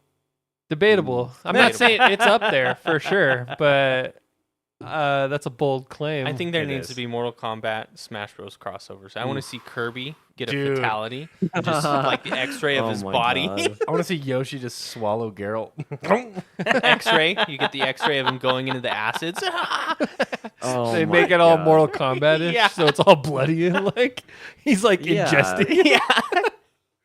Triple jumps as you fall off the map, for each character. Dylan, who's your favorite Mortal Kombat character to play? I would say, well, it was Takeda for that one game specifically, Yeah. but he was only in it for that. I would say besides that, I usually go for. I like Sub-Zero. Sub-Zero? Yeah, I just Dude. always his ice. He's always gonna be second fiddle to Scorpion though. Scorpion is cool. Yeah. Who's your guy? Johnny Cage. Oh yeah. He's like the douchebag of the series, but I've always loved Johnny Cage. And that's why I love Mortal Kombat X, is because it was like mostly about the Cage family. Yep. Johnny Cage is basically his story. They've reworked it a lot, but his story is he was like an action movie star, but he also knew martial arts. And then he became like a B movie star, and like he slowly started falling off. And he heard about this tournament in the that was held by Shang Tsung, and he was like, "What do I have to lose?" And then he signed up to join, and then next thing you know, he's like, "What the fuck? People are killing each other!" And so his whole thing is he's like just like a Hollywood movie star that somehow made his way to the Mortal Kombat tournament. This ancient mystical. And then he realized that he was like the great grandson of like an ancient like power, which is why he can turn green. And like How do they deliver a narrative? Is it all Interesting. cinematics? Yeah. it's cinematics, and then And then you have a boss fight, and Well, you have cinematics, and then you also have like fight intros. there's quick time events, but mostly it's the fights. And then like boss fights would be like, fighting Shao Kahn, in the side. And those are so fucking hard. they get tough. Those are probably, in my opinion, might be harder than the Dark Souls and Elden Ring fights for me, just because of how. especially if you crank up the difficulty. Yeah, they cheat so fucking hard. Like they know what you're gonna press. Is it where you have to chain? Oh, really? Well, like yeah, they can read your button input. You know, it's an AI, so it knows you're gonna do this combo, and it knows what you. I hate and that. it can juggle Like, you and not let you do I anything. hate that when it can input. Because like you can, the way like the AI will work is you'll like press the button and it communicates that to the enemy so quickly that they automatically counter whatever you're gonna do. Wow. And so like frame perfect blocks. it becomes like fucking cheap a lot of the time. And it gets so infuriating. Especially in MK9, Shao Kahn was the fucking worst in that game. Is it where you have to chain back-to-back fights, and so you can't drop too low a health? So not for main story. Yeah. They have a mode for that. Okay. The tower. I forget Yeah, what it's the called. towers. The Tower of a Conquest. And I'm pretty sure there's a huge online community for Mortal Kombat as well. And I'm pretty sure there's a mode for that playing online as well. Well, yeah. I mean, Towers of Conquest. That's huge. That's a whole nother game mode. Unlimited replay value.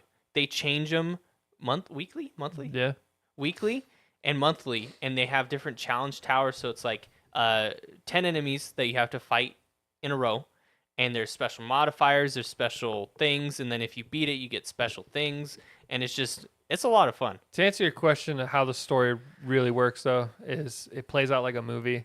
Mm-hmm. So you watch a 5-minute cutscene, and Liu Kang and what's the dude with the hat? God, what? Why am I? He used to be my favorite, and I'm forgetting his name. So anyway, okay, we'll change it. Scorpion and Sub-Zero. Yeah. they're having they've made up and they're talking and they're trying to figure out what they need to do.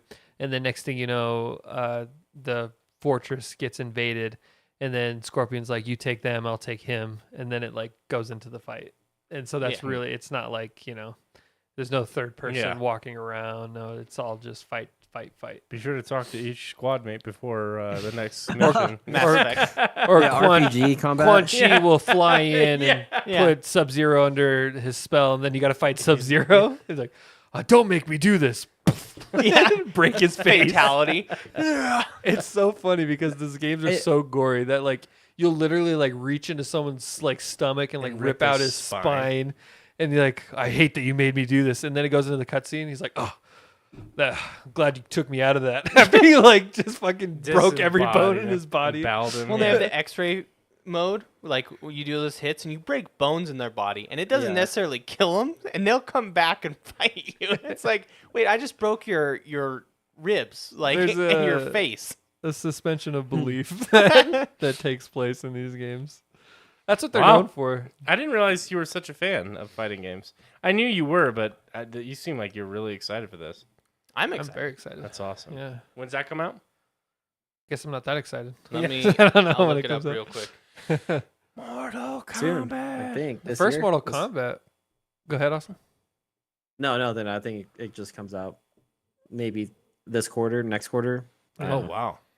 The first Mortal Kombat was actually like one of the primary reasons behind the ESRB. Came out in the 90s, and I didn't see that. yeah, they were before then games didn't have a rating system on them, and then they were like, "Holy shit, we can't show this to our kids." And then there was this whole big court drama, and then they created the ESRB, and it was all because of Mortal Kombat, because in that game you rip skeletons out of people, which is funny. If you go back and look at Mortal Kombat, that game would probably be rated like E or teen now, because of what they could do graphically. Yeah. graphically it looks more Like funny than 16-bit? gory. Like No, it's not like it's like Two not drops of blood compared to the So slow-mo. it just Little looks pixels fine. of blood. Yeah. Kyle, it comes out October 8th, 1992. Okay. Oh, all right. sweet. No, the new one Going comes out back in Chronica at it again. Yeah. I'm messing with the timeline. I got to go back. September 18th, 2023.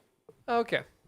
September 18th. So Q3. See, when I first saw that they're announcing Mortal Kombat 1, I'm like, oh, they're going to reboot all fucking 10, 11 games, or like remaster them. That's what I thought, but It is kind Guess of not. misleading on the title, but it is a true sequel to Mortal Kombat 11. They just call it 1 because Liu Kang reset the timeline because it got so fucked up. Well, and it's being reset back to kind of where the first one took place, Yeah. from my understanding. Shang Tsung is Yeah. going to be in it. Are they going to do the whole island thing? That'd be cool. I hope so. I'm down to see it again with enhanced graphics. Well, it doesn't matter what you call things anymore because we have Call of Duty Modern Warfare 2. Twice. 2.0. And, Or just and we think have of Call of Duty Black Ops. Yeah. the Let's the go naming more, but- system for every Xbox console. Xbox Series Xbox, X, Xbox 360, One. So Xbox One, Xbox Series X, Xbox Series can we S. not, you know? Like that's one thing I gotta respect about PlayStation. There's just 1, 2, 3, 4, 5. You know, like Nintendo too. Like we got. I don't think they're gonna have a PlayStation 6 though. I think they're gonna switch it. They're gonna just go back to PlayStation. I don't know. Would they? PlayStation 6 just sounds weird. It doesn't have a nice flow. PS5. Like 5 sounds good. I could see But the 6 6 though fitting perfectly in their little PS emblem. You know, Oh my god. it fits with that whole weird circly circles. I don't think they that- might skip 7 because isn't 7 like a weird number? I think 13 them, is the they're- only one that Is 7 lucky for them, or I I thought 7 was for Sony no. specifically. Yeah, for Do well, they have, Japanese like, a- culture. no. 7's fine. 7 is fine. I don't know. I don't know. Like, well, so PlayStation doesn't have. They have. What are the versions of PlayStation 5? They have the digital and then the non-digital, right? Yep. Yeah, So they and They're they're both Xbox- just they're both just called a PlayStation 5. Right. Versus if this was Xbox, there'd be 2 different names for Series those. X, Right. Series S. and well, no, but Xbox they also have a digital and non. But each level is a different tier of performance, right? Yeah, They have- Well, Xbox Series so- S. The Series S is actually like spec wise is not nearly as powerful as the Series X, which is also why it's a couple $100 cheaper Mhm. versus Yeah. only $100 cheaper. Dude, it was really bad for the Xbox One. You had Xbox One, Xbox One S, Xbox One X. XS. I think. XS, yeah. Xbox Series X, yeah. No, there was Wow. Xbox One, Xbox One S, X. Xbox One XS. Oh god. Yeah. I know it's crazy, but Xbox- I couldn't even keep up with But it. like even like starting from like 360, there's 360, then there was like 360 Elite, and then like the 360 Mhm. like Pro or whatever. Like PlayStation, even if they come out with different versions, more refined versions, the closest they've ever gotten to naming things different was with PS4 Pro. Yeah. That was it. But like And PlayStation 3, yeah, but no one called it. This is my PlayStation Slim. They just This is called my it their- PS4 Right. Slim. This is my PS3 yeah, Slim. They yeah. just called it True. PS3. because performance-wise, it was still. It might even have been different. But they don't give a shit. It's still PlayStation. I think the first Slim version of PS3 that released, the only difference was like hard drive space. And the PlayStation 3. Yeah. And Well, then There was a PS2 Slim as well, right? PS2 Or had no? a slim version as well, yeah. Because I had that. Yeah. The PS3 Slim got rid of the backwards compatibility with the PlayStation 2 It did, yeah. because the original What? the original PS3 was a PS3 and a PS2 to keep that. And it was a backwards fucking compatibility. thick boy, which That's actually why. Yeah, It yeah, had yeah. 2 fucking Yeah. units in it. and it's crazy. They were like, well, it'll launch with Xbox did this too. The Xbox only had like a 20 gig hard drive. So you had to buy like an external drive. Or if you didn't pay for like if you bought a base Xbox 360, it didn't even have a hard drive or a wireless adapter. You Oh had- my you god! had I to- remember those. You had to days. buy a wireless adapter and a hard Yeah. drive. Oh my Just- god! Can you imagine the shit a company would get now if they I know. released a console that Without a Didn't hard have a drive. hard- drive, no SSD. You have to buy no separate. hard drive, no wireless adapter? You have to buy one. Dude, to plug that's, into the- that's when, installed. and they had a subscription, and the PlayStation didn't at that time. at that time. Dude, the But pro they- and con versus Xbox and PlayStation probably was never further apart. Well, PlayStation 3 it didn't sell as well. For one, It's like $800. it was an insane amount of money. I think it was like $950 at launch. oh my gosh. Because it was also a Blu-ray player, and at the time, Blu-ray players Yeah. were running for like $700.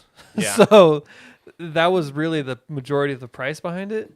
And then for 2, it wasn't like very user friendly. A lot of companies didn't know how to like develop for it, and so they're like, "Well, fuck this. Let's just make games for Xbox." And Xbox, their whole thing is they're like, "Online gaming is the way of the future. We're going to cater all of our stuff to online gaming," which is why 360 pretty much dominated the market for a while there. And then Well- PS4 came out and they took it back. But I will agree with that because I remember back in back. the Call of Duty days, the fucking the Xbox environment. I don't know what, I never have owned an Xbox, but whatever that was that they had, you could see like where you were ranked in Call of Duty for accuracy or total kills or whatever for like your zip code. Yeah. And it would show you like there's 800 players that are playing this game in this zip code. This is where you rank. They were way better from a data centric perspective then than PlayStation was. They were ahead by miles. Yeah. Then PlayStation didn't even have like achievements or trophies. Yeah, they when had- it first came out. Xbox had your gamer score, so you were Xbox like, had gamer score. I got a fucking That 2000. was the thing I was talking about. The gamer score. Yeah. Because their whole thing is they were catering to like the online player. I remember back in the day, if you had a PlayStation 3 and not an Xbox 360, they're like, well, you might be good at Call of Duty, but if you were playing on Xbox, you wouldn't be as good as you are. Like Oh it my was like God, a there was certain disparity of yeah, players. there was like a certain like elitism that And then if came you played to, on PC, you'd be even worse. Yeah. I and remember it's funny, those people days. used to shit on PC players because they were like, "Oh, that you're a super nerd if you play on PC." Yeah, right. Yeah, like if you back when gaming, like when I don't know, we were like 14, 15, gaming like started to become like socially acceptable to talk about. Like But- for a while there, you were like a nerd, but you had to do it carefully. Like if you were a gamer, the only like socially acceptable form of gamer would be if you were on Xbox. and you played COD You or played Halo. COD, or Yeah. maybe Yeah. even Gears, but not even. COD, like Call of Halo, Duty, and bro. like It was really Call of maybe Duty. Madden. Yeah, You know, like but only those. if you played Modern any other Warfare game, 2. you were just a fucking nerd. yeah, 100%. And the first original MW. For me, the first game that it was, I heard kids talking about gaming openly, like in front of girls, and shit, Yeah. was Modern Warfare 2. Yeah. And I was Yeah. sophomore in high school, sophomore, junior. I don't remember. That was the first And then you were time I like, came wait, across talking it. about gaming is okay now? Have you heard of Guild Wars? Yeah, they're like, shut up, Billy, I nerd. was like, guys.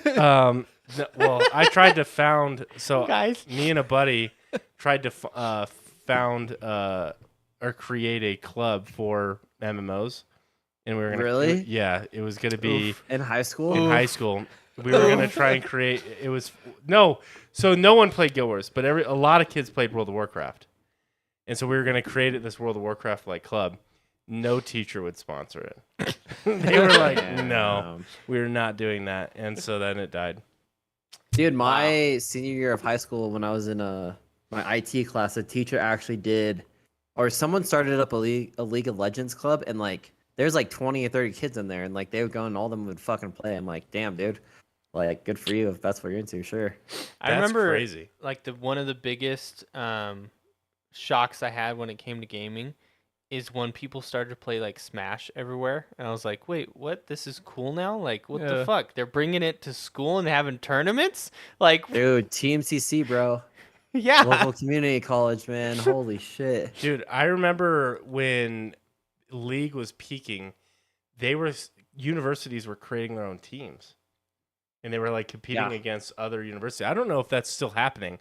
I know with like the NIL stuff, that the sports side of the equation, where student athletes can get paid now.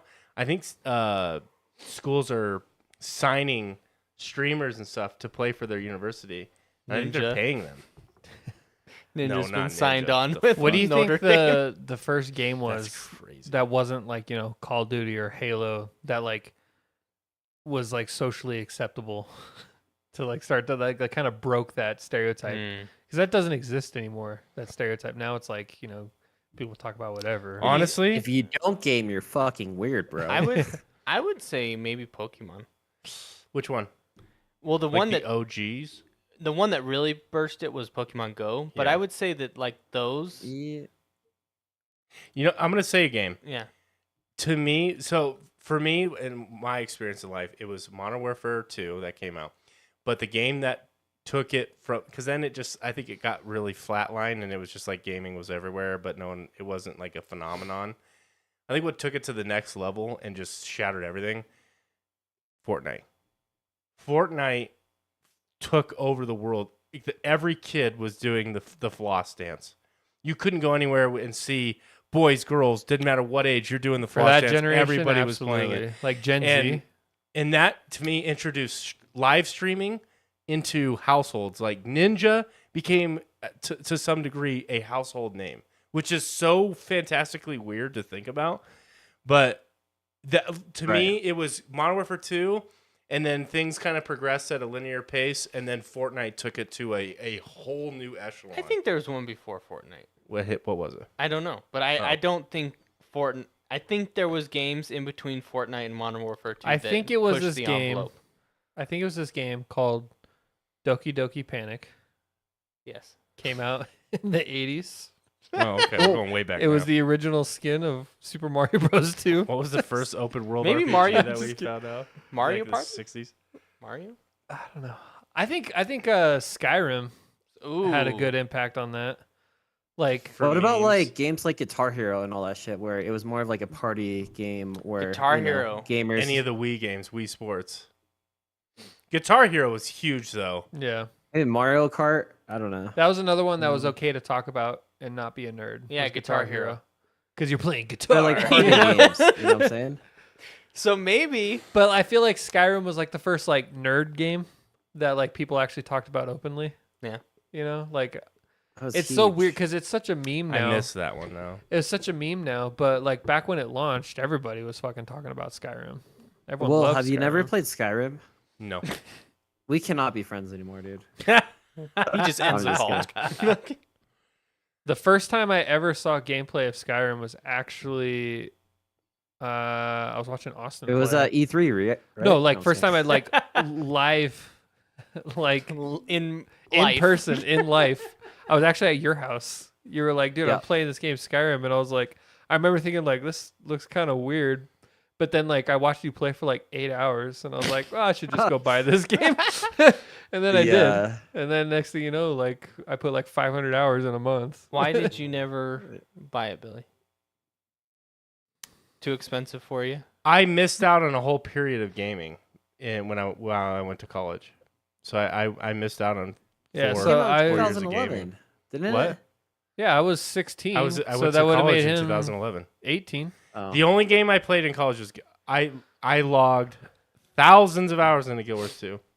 I was in gonna college, just but that was Blame that it was on your ex, like we always Yeah. do. Just There you it was go. when you're dating your ex. Huh. But it was only a short period of That was time, but only- somehow it was all of all your... of our entire life. Yeah. No, I feel like I did not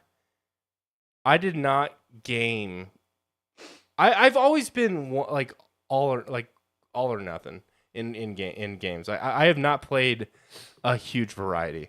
In fact, No, it's all I played one game and then I got a wild hair up my ass and I bought like The Witcher 3, pre-ordered Dragon Age Inquisition, and like 3 other fucking games, and bought the collector's edition for all of them because fuck it, why not? I don't even know why, and I just did. I remember that day. We were at GameStop.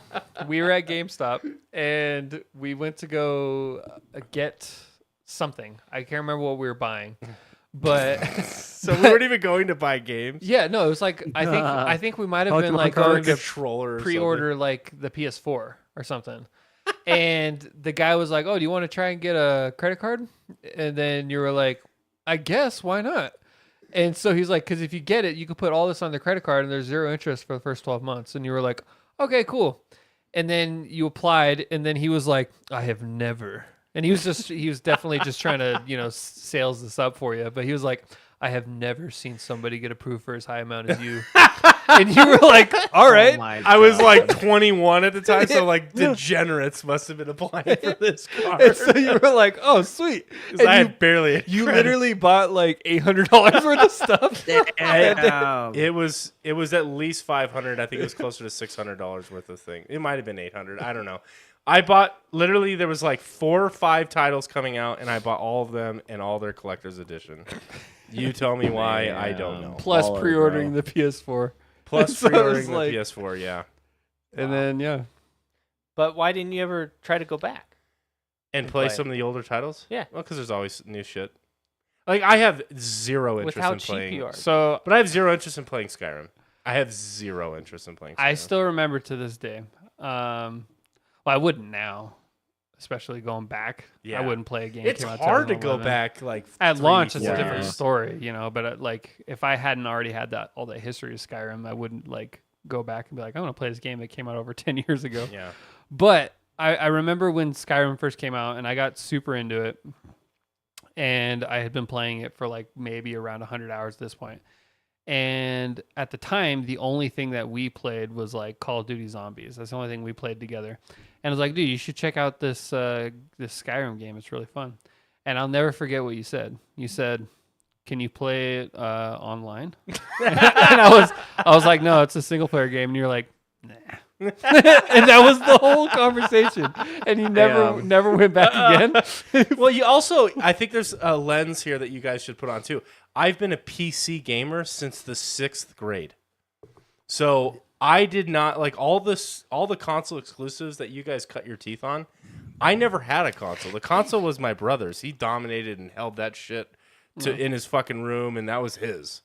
So I've been a PC gamer my entire life, pretty much. So all those console exclusives, I just never got on board. Never had them. A lot. Remember how into Call of Duty your brother got for a while?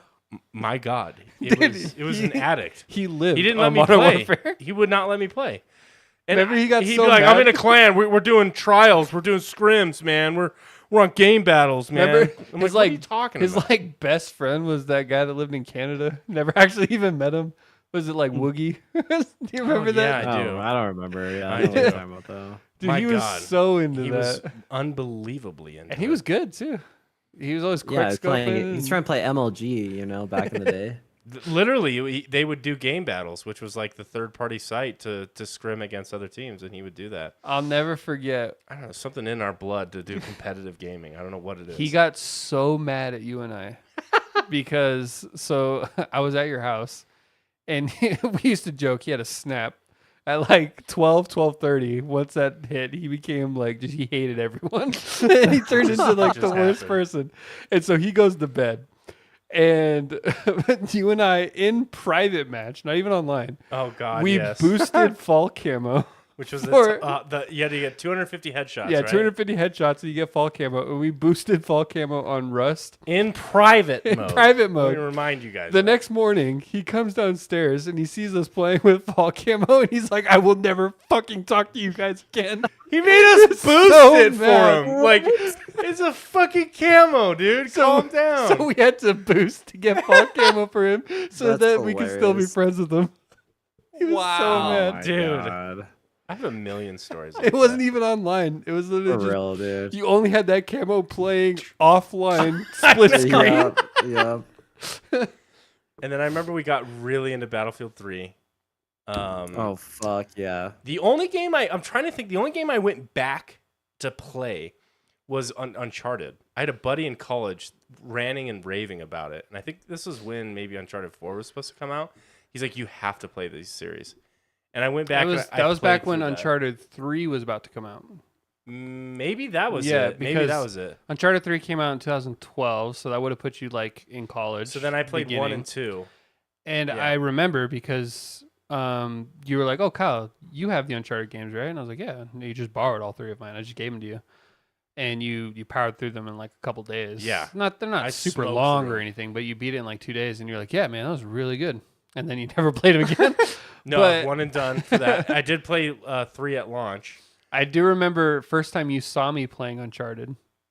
Because I used to just bring my console over to your house and like we You just set up. You basically live with us. Yeah, and so like I was playing Especially in college. Uncharted 2, and I remember I just remember all these stupid things, but I remember you were like, "I don't know if I like the graphics." I was like, "Why?" And you're like, "I don't know. It just reminds me of like Incredibles." that's what you That's told what me. I said. Yeah, that's what you told It me. didn't look anything That's a like weird the comparison. Incredibles. And I was like, "What are you talking about?" And he's like, "I don't know. The animation, it just looks like Pixar." So I've had bad takes my whole life. That's wild, dude. And I was playing that mission where like the building's falling and the helicopter's shooting at you. Yeah, that's And that's when definitely Pixar, then you're like, it looks like The Incredibles. And I remember being Just so disgusted. flabbergasted. Like, what like, the what hell is are you this guy talking about? So Uncharted 1 was tough to play because that jumped back pretty far in terms of combat. 2007. And Same year as but Mass Effect. they hit a stride in 2. I was like, this feels good. And then 3 was fantastic. Did So you ever play 4? I want to say yes, but I don't. I mean, they all just sort of blend. You watched a full Twitch stream of it. Maybe that's. I remember. See, Yeah. I watch a lot of games, so I watched your fool. I don't buy. I don't. I'm not. Yeah, I don't know. For those games, they're narrative driven, and it's not like they reinvented the gameplay style. It's like you do the same kind of puzzles in each game. So there was a never whole played period of Uncharted, time that though. I didn't really play Yeah. video games at all. And if I did play a video game, I was only playing like Tony Hawk. That My was like God, it. yeah. Because like I was so into skating, that's all I wanted to do was focus on yeah, nothing but dude. skating. So like Austin and I would play like I remember we played the shit out of SSX.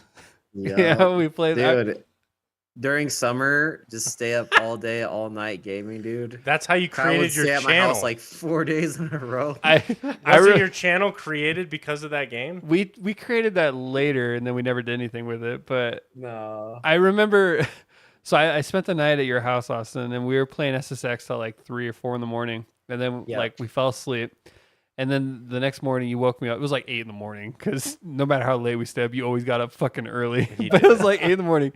And I remember you were like, what'd you dream about? And I was like, SSX. And you were like, dude, me too. Because we were just fucking like, we played it so much that we were dreaming about it. Dude, for real, man. It'd be like that sometimes. That's the best. We'd be on that Dude, one shit map. still happens. Like sometimes if I game before bed a couple hours and I go to sleep, I'll like dream about it a little bit.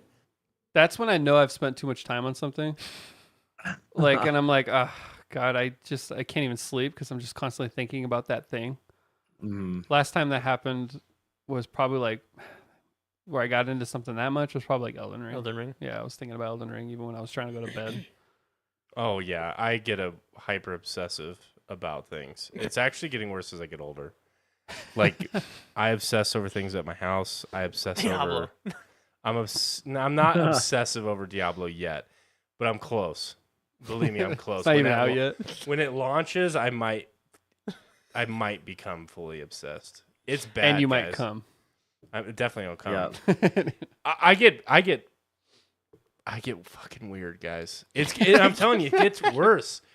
It consumes me, and like They can sometimes. and I fucking dangerous. love it.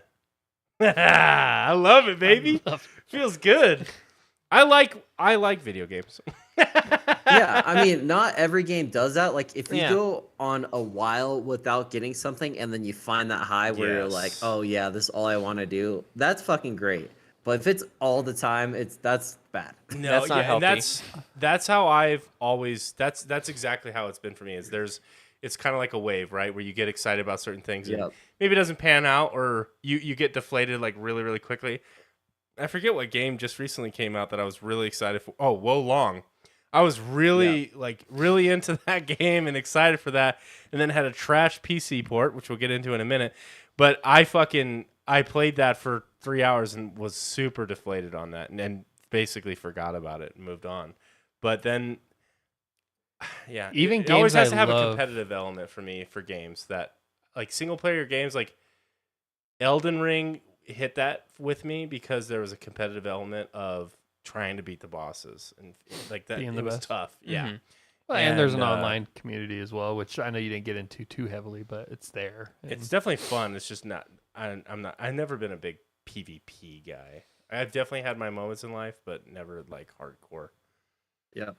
I was gonna bring up though, like it is sad that addiction, that good feeling, is you get older, it's like less and less, and it takes more, right? Because now pretty much I only get it if it's a AAA game, right? Yeah. Like, and Yeah. it not like God of War, Elden Ring, both those I was It doesn't happen as addicted. I feel like I agree with you there because I used to be able to get into games way easier. and I could When play I was them younger? forever after I beat it. I could like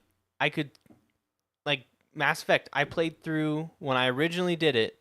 I can still play through it a couple times, but when I originally played it when I was young, I probably played through it like 15 times. Yeah. And I had the same amount of fun every time. But now it's like I play through it once, play through it twice, and I'm like, okay. See, and here's the caveat with me, and I know you guys don't have that, and this is actually something that I'm jealous of. And Austin dances this line, so he's kind of an interesting character with this.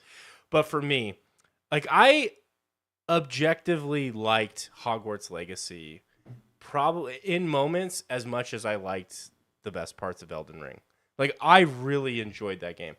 But in my mind, the way that like my dopamine hits, it will never even be close on the same tier because I didn't get to play it with you guys, like with my friends. For me, that online, that social element takes an experience and takes it through the roof when I'm able to share that experience with people around me. So like that's one of the things that gets me so excited for Diablo is I'm hoping like the 4 of us can be like a 4-man murder squad and just fucking take the game by storm and have a bunch of fun. And then that keeps me pushing me to like trying to be better so I can either get carried or carry you guys through some harder content and stuff. And like that to me is going to take that whole experience. Like the game could just be good, but playing with everybody that you like want to hang out with, that takes it to the next level for me. Yeah, that makes everything better because then you're adding the element of hanging out with friends. Yes. So. And that's why like for like Guild Wars Guild Wars, I want to shoot myself if I just played by myself. There's no fucking way you play that game by yourself. What, 1 or 2? Good question. Both? Actually, one is set up. I actually would play 1 more solo and have a better time than playing 2 solo, hands down. Two for me. Like I got into the competitive like PvE side and found a guild.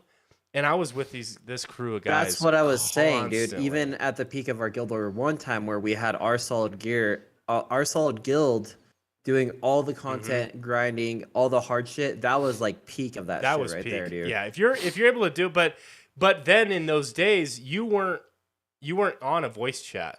Like you and I would Skype, but that we wouldn't be Skyping with the random fucking people you're on now. But like now in Guild Wars 2, you're sort of forced into being on Discord with everybody. Yeah. But for me, it's always that online collaborative effort that takes the experience to the next level. And I can only hit that so we were talking about that feeling that you crave that's harder to get. I can only hit that if like my friends are like the Elden Ring hit that because you guys got so into it as well. Yeah. And that's how I was able to take it to the next level, and that's one of the greatest games of all time for me. And I'm hoping that's same with D4. I would say for me, I don't know about you, Kyle, but I get that online high too, but it's almost separate. It's a different thing. Like with Destiny, when I raid, those are like I get a high going, but it's not. It's a different kind. It is different. I know what for you're sure. saying, Dylan. How does it work for your brain? It's much harder for me to get that online high that you're talking about. Like, I'm gonna be honest with you. The last time that we were playing a game online that I like got like a real like gamer's high from, where I was like, oh my god, just ecstasy, was probably the first time we ever won a match in Warzone.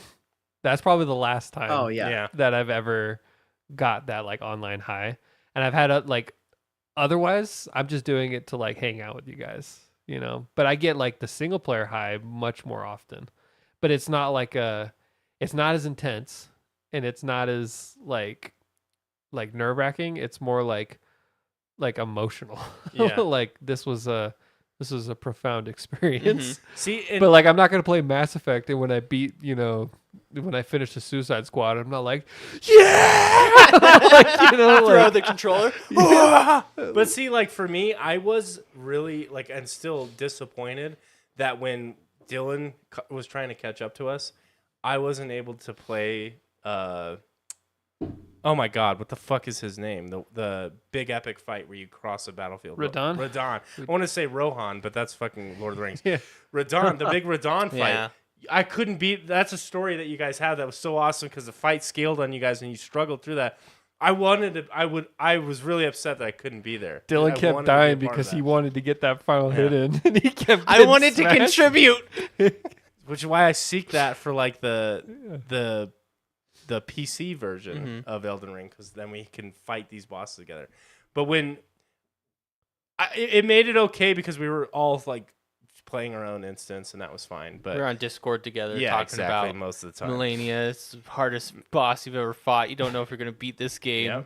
Yep. Mass Effect, same thing. I enjoyed that game because I had you guys watching me and I guiding me literally through the like decisions. sat with you and watched your the whole whole playthrough. Yeah, And the that's one sick. time I wasn't watching you, you got Rex killed. So- I was like, I just shot Rex. You're like, oh fuck, go back right now. You need to change. But it. like to bring it back to like SSX Tricky and like how how it Talk about gamer highs, SSX. Yeah, No. no, for real. So SSX Tricky, that was a different kind of high, right? But that's a perfect example of like a game when I was a kid, like fucking sucked me in, and I could just like play Grind forever. that Like out. if I went back and played SSX Tricky now, I could probably put about 10 minutes in it before I got hella bored. Yeah. Like Well, it's this made me think of how games were designed back then versus how they are now. Obviously, back then they were only limited by their capabilities, right? And it made me think. I'm like, I felt like they had to design the game in a way of where there was a really solid gameplay loop because like they didn't really release DLC, right? Now it's like they want to shorten the experience and fucking make you spend money. You know what I'm saying? Yeah. Like Yeah. I feel like that's how They it take out shifted. the replayability and instead put in microtransactions. map packs and DLCs and Which expansions. is and- why Yeah. I really appreciate, and Sony fanboy coming out for a second. All the Sony games like Ghost of Tsushima, Spider-Man, God of War, all of them have great replayability, especially Yeah, New Spider-Man. Game Plus. No. You don't even need to do New Game Plus. They have New Game Plus, but there's those random crimes that pop up, and those are infinite. So you Yeah. can just swing around, do those Yeah. infinitely. And I was so pissed when Red Dead 2 decided to take that away. Yeah. When the first one had that, and then there's only a limited amount of crimes in this one, I was like, no. Red Dead 2 will always be like one of my favorite games of all time, but it also is an example of like what could have been because they like Rockstar, Greed. they got greedy. They didn't release a single expansion for the single player. Like GTA there was Online. so much. There was a Reddit thread I think this past week that said which game did you love but you'll never play again, and I think that was the top rated game. I A think lot of I've people said they love that game, but they're never. Gonna I've touch played Red Dead beginning to end twice, and that's it. And don't get me wrong, it's one of my favorite games of all time. But I'd much sooner go back and play like Mass Effect again than I would like Red Dead.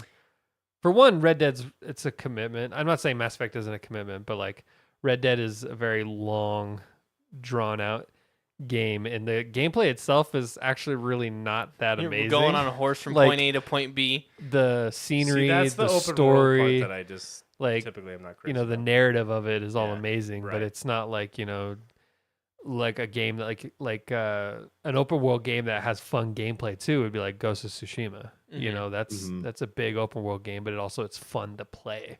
Versus every time I'm in a firefight in Red Dead, I'm more like just trying to get over with Yeah. than I am like anything else. Yeah. Bring back replayability. Well, I mean, still certain games still have it, but make it more common Yeah. because I I do mean, miss What do you that. if mean? We look have at battle pass seasons. roguelites and liked that they have procedurally generated stuff. and I love those then that's like huge. Hades. Oh, I I got need to super play into this Hades. game. I need to play this game. It's so much fun. You go through and Buy it just right now. the loop. I really need to play this game. I Hades think 2 I was put it- announced. Huh? Hades 2 was announced, Yeah. right? So that's coming out Mm. what, next year? Yeah, Yeah. I 100%ed the first Hades, and I think I put over 100 hours into it, dude. It's so fucking good, man. Mm-hmm. You know, a game that had a lot of replayability right off the rip was Genshin Impact.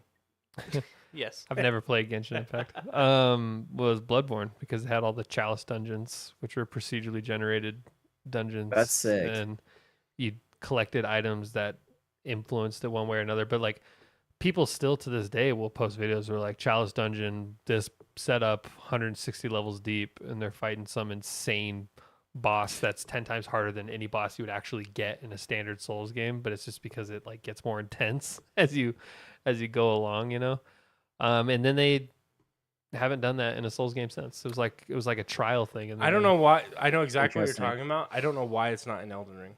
It should be. That absolutely should be. You should take one of the Colosseums and then just infinitely spawn in a tiered like different boss fights that just get scale and harder and harder and harder. There's 165 fucking bosses in Elden Ring. They could easily do that, They right? could rotate. Damn. Yeah. They could put the snail back. And you don't like If they had like a Chalice dungeon, they would have. If it's like how it was in Bloodborne, you could get like a variation of Melania that's like 10 times harder. Yeah. You know, like it gets insane. Because it's like a randomizer too, right? Yeah, Yeah. and so like you in the open world, you'll collect these items that influence the Chalice Dungeon to develop a certain way. Oh. You know, and then you install that into the dungeon itself, and then it'll create a dungeon based on what you put in there. Talk about a game and why it doesn't have a PC fucking port. Because That Sony bought out blows the my rights mind. to that Yeah. game. But that would sell 10 million copies. Do you think it still would now? Fuck yes, dude. Yeah. That is a cult. If they release, they would remaster it when they did that. Now- yeah, it would be 60 frames. yeah, because it was capped at 30, right? capped at 30. Which is crazy to think about. Yeah. Capping A lot of games people it's- talk about Bloodborne getting remastered. I don't know why it's not. because it comes up every 3 months. And Well, people meme on Sony, it. they've already released Spider-Man and Last of Us to PC, God of War. God of War to PC. I think the game's been out exclusively on Sony for a while now. There'd be no harm to them to release it to PC now, and they'd still get a cut of the profits. Yes. So, like, I think God it of would War be is not huge. out yet on PC, right? But they announced it, right? Not the new one. No, definitely not the new one, but the old, well, the old one. 2018 is. Yeah. Wait, that's when it came out? The The original God yeah. of War or whatever. Not the- the original. yeah. but Soft the- reboot, yeah, Oh, 2018. Yeah. Because it came out the same year as Red Dead 2. And they just announced that one coming to PC, right? Austin, you were saying it's out already? 2018? No. God of War? Yeah, That's it's when- on PC. Yeah. Oh, it is. It came out on Uh-huh. PC in 2018. No. No. Like a year ago. Maybe, Okay, that's something what like I that. was. Okay, that's what I was. Yeah, the confused PC port came out a year ago or something. 2 Okay. years? I don't know. on. Okay. It definitely wasn't at the same time as the. I just want my fucking Ratchet and Clank. Please, can I have Ratchet and Clank? Oh on So, PC? that's I the did other. There's see- a Ratchet and Clank outfit for Destiny. I didn't see Ooh. that I one. did I see saw an the 3. article about PlayStation ports. Like their major titles are gonna get ported to PC every 2 to 3 years. They're gonna keep it on that cycle. I'm okay with that. If Bloodborne launches on PC, that would be huge, for especially the Souls community. They'd fucking be all over that. Oh, dude, the mods for that game would be. I would crazy. get it. I would get it on PC so I could play with you. Dude, that would be fucking amazing. Yeah. I would love to have. That's the thing with Bloodborne. Like it trends on Twitter every 3 months because somebody leaks something, and it's actually a meme at this point because it's never gone anywhere. Obviously, Bloodborne came out 2014. 12? Yeah, it came out 2014? the year before Witcher 3, so 2014. 9 years later, this thing. It's very strange. to It's me. I mean, and it's approaching, that in my opinion is around when it's okay to do a reboot. This is when you start to get near Hey, 10 years. Maybe tomorrow in the PlayStation showcase There they'll you go. announce Bloodborne remastered or 2. They I don't announced know. that tomorrow. Can you imagine? Bloodborne 2. I will have to save And all it's out the sperm. now. No, I'm just kidding. From Software, Dude, they probably would do some shit like that. they have so much That'd be future for insane. them in Elden Ring that I don't think they've already announced they're done with Souls. Dark Souls 3 was supposed to be their trilogy. They're done with it. I highly doubt they would go back and do a Bloodborne 2, at least not for a long time. Like, it would be like a Armored Core situation where like the last one came out forever ago. Yeah. Because they have so much money to be made in the Elden Ring universe that they're going to stay there for a while. They I invested think. all that for J.R. Tolkien, Yeah. not J.R. I was gonna say, wait, what are we talking They about? brought him back to life. Are you George talking about R.R. George R.R. Martin. Martin. Okay, Yeah. I'm like, what the fuck? How is Lord of the Rings keep finding a way into the conversation today? 'Cause We Lord of started the with Rings- Gollum, Lord of the Rings is what has inspired everything. everything, right? Well, then let's we've been dancing around this topic. Let's dive into bad PC ports because that's sort of been topical, especially this year and late last year with a lot of really, really bad PC ports. And I initially started this quest of trying to understand this problem with the mindset of why are they bad lately? And I went through the history and found some really good breakdown. None of this is like my own notes and stuff like that. I took a piece from a bunch of different videos and sources online. So, but PC ports basically have always been bad for a long time. There was one period where they weren't, and I'll talk about that. They weren't as bad, but since then the value of developers have changed. I want to add one Yeah, thing, sure. A caveat onto the most recent bad PC ports. I feel like it is important to say that a lot of those games also were just poorly optimized In general. themselves. Yeah, not just the PC port. The PC port was even worse, but the game itself on console was also All of just it was. Yep. bad. That's a whole other Yeah. discussion too. It was bad on Yeah. console and then worse on PC. Yeah. So traditionally, like Xbox in particular, was based on Zen 2 architecture, which is PC hardware. And so I think anecdotally, it Oh wait, Austin's not in the photo. Yeah, you gotta get Austin in. What? we got. Smile I for guess the we're taking a camera. photo. Oh, hey. You gotta just Just a thumbs up. Gotta get the Instagram content. There we go. Kyle's ready to tune me out on this long form discussion here. He's like, You "Fuck should have this." seen his notes on this, Austin. Zen 2 hardware. Let's go to bed. So where's I'm that the corner of the guys. couch? yeah, where's that couch? You got good couch sitting. So anecdotally, people see that like the hardware is similar to what you find on PC, or it actually is PC hardware, and they think, Yeah. oh, it should be easy to port this game over. That can be actually a misnomer, and I'll get into why. But one of the big issues with PC games versus console games is how shaders are calculated. When you have set hardware, depending on how light so shaders are how light interacts with the environments. They're compiled differently based on your system configuration. And basically, there's a lot of different system configurations when you consider what type of memory you have, what CPU you have, what GPU you have, what motherboard you have, and how it handles all these calculations. The combinations of how people have built their own custom PC is wild. It's all over the board.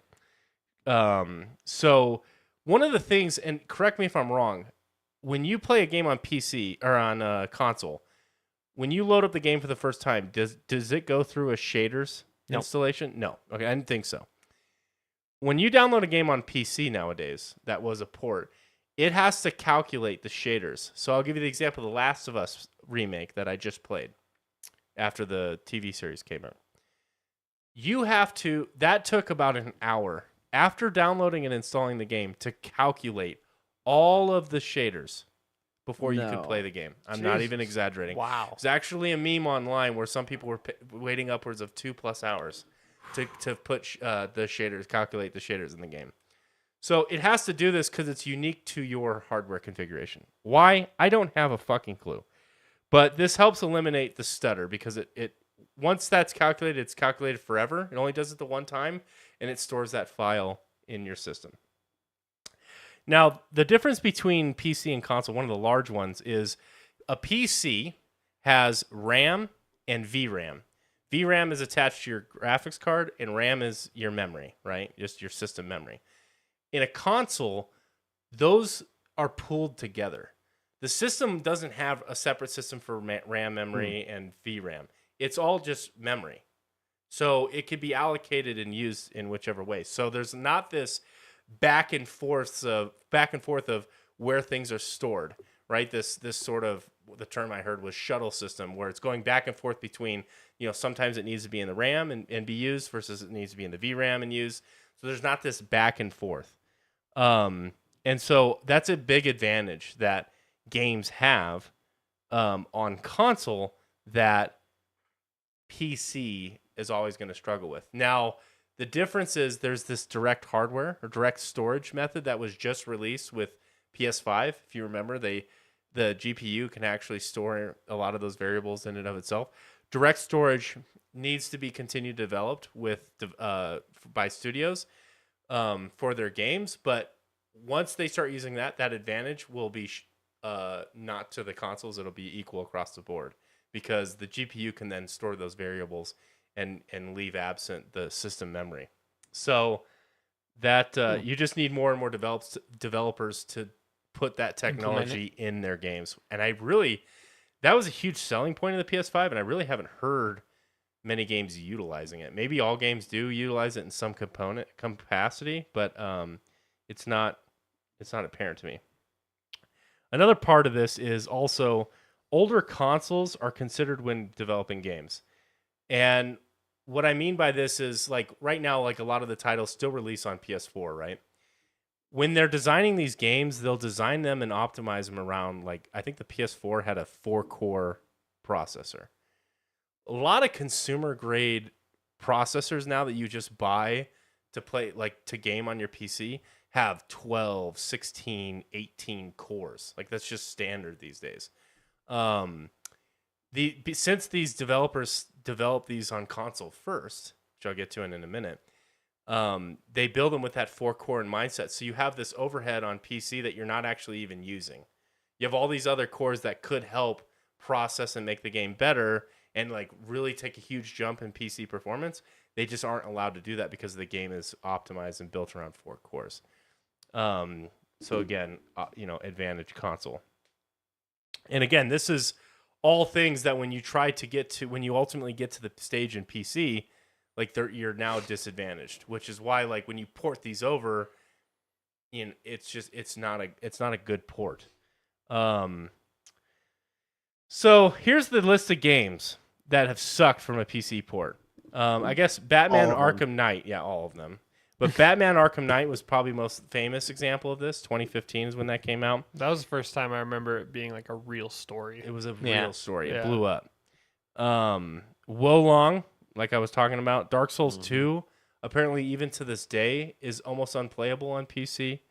Final Fantasy 14, GTA 4, the list goes on. Anything that was ultimately ported. Now, during the PS4 area, something weird happened. There was a value shift in the way developers saw the PC market. I think always console gaming has generated more revenue, but I think they saw the PC market as like this elitist group that they could break into, and maybe they wanted to try and push sales onto because everybody owns a computer, so let's drive sales to it. So what they did was, for whatever reason, there was this era during the PS4 that where developers were actually co-developing the same game for each platform and not just doing a port. There was a few examples of this, but basically they were actually creating an entire separate game to utilize a lot of the resources that the PC had available to it that the consoles didn't. And so you saw there was a period in the stint there where I think a lot of this narrative today of like, why are PC ports so bad now, is because developers really valued that PC market for a little bit. And you saw games way above and beyond like performance and visual fidelity out of the console. And what ultimately that turned into was games were first developed on PC then. And then they were downgraded to play on consoles. And that mindset stayed for a few years, but ultimately consoles won out because game sales are so much stronger on consoles that they shifted back to develop on consoles first and then port to PC. It was just a much more faster development process. Interesting. And so, they abandoned that to basically because of how many copies consoles sold. So that's sort of the history of the ports and how we got to where we are today. It is crazy to me that these games have just gotten so expensive to make and they require such a return that we see the same traps like a battle pass in every fucking game, and every game is live service, and every game is your forever game. And they got increased to $70. Yeah, and now it's $70 for the base game, and each season you can get a premium battle pass that's accelerated for $25 a season, and you can buy this cool hat, and if you buy this cool hat, who fucking knows? This is in every game. This is in every game. Yeah, you get a girlfriend. Yeah. Overrated. This is pretty much in every game to the point where like genres are sort of blending together because every game is, you can almost classify as an MMO these days. And so this problem isn't a new problem. It's existed for a long time, and I don't know if it's getting worse better as of late, though. You know what I'm saying? Because even Dylan was saying it's like console ports are garbage too right now. And it's like, why are games getting released in this state, especially on PC? It's like, I'm sure it's not the developers' fault. I'm sure they're getting pressure from investors and management. And depending on what company it is, we don't need to go into that though. But It's just frustrating, man. I'm not even excited to play shit day one anymore. I don't play stuff day one anymore. Well, let's talk about how they fix it. I don't know why the problem exists, and I feel like maybe they feel like it's so nebulous of a problem to fix pre-launch that they just don't worry. They don't want to worry about it, so they just say we're gonna have a great experience on console and fuck the PC port because people are numb to it at this point. But I was thinking about this today. What if they release like a I don't know, the game came out, you could do maybe a month in advance or a week in advance, however you wanted to do it, because seemingly it takes a week or two, no matter the game, and it's fixed. It's like all 90% of the bullshit that happens on PC is corrected. And it's like, if we just delayed a week? would it have been fine? I mean, what changed? So hear me out on this solution. What if you could sell a game and basically you allowed early access? Maybe it was called early access, or maybe it was a true beta test where you were, like the Server Slam was. It was to test hardware, to see what the experience was like, where they opened it up and said, hey, play this game. You can play, you'll keep your character for when it goes live. Play the intro, play the prologue or whatever, and do not expect a great experience. This is the point of this. The point of this is to correct for all those errors. And if you get 500,000 people that do this and play this, you get enough system configurations and enough data and feedback to figure out, okay, this sucked, this was good, and then you fix for those problems pre-launch. But you sell it and you tell them this is a test, right? The Server Slam was a test. This is not to have a phenomenal experience, and it's not what it's going to be at the end. And you allow a player base to go up in there and do this testing, and then you can make these corrections before launch. What is so fucking wrong about that? I would even add on to it. I highly doubt any publisher would do this, but you do that trial demo phase you're talking about, and how about you charge $30 for that demo period, and then you pay the rest when it fully releases, or if you don't like it, you can get the $30 back or something. I don't know. I highly doubt they would do that. They'd make you pay full price for the demo version, but that would be so nice. They're like, okay, pay us $30. You get early access, and you're also going to bug test it for us. Yeah. What if like a main company like Microsoft or Sony offered that as a part of their like subscription service? Xbox Gold. Like Xbox Gold. You had an Xbox Gold, and with that, you're allowed to trial games before. Yeah, I love that. Yeah. Anything that's releasing on the platform, you could test a month out, you could play 6 hours on it before the trial stops or whatever. I mean, it's a win-win, right? Because you're still paying Xbox for that service. Yeah. I feel like the only pushback would be is if the game was total shit and then there was such negative feedback pre-launch that the game sold poorly. But the company went out of business. But to me, it's like, if you had that poor of then you deserve feedback, then why'd you make the game anyway? The game was going to fail anyway. Right. I don't. Yeah. That's a weird excuse for me. And also, if you don't want to have any leaks or whatever, you don't want them to play through the game for that exact reason that I just stated. What if you just ran a stress test? One mission. Or not even a mission. It was a cinematic, like a stress test when you're testing computer, where you download something and you play it, and it's just collecting all the logs.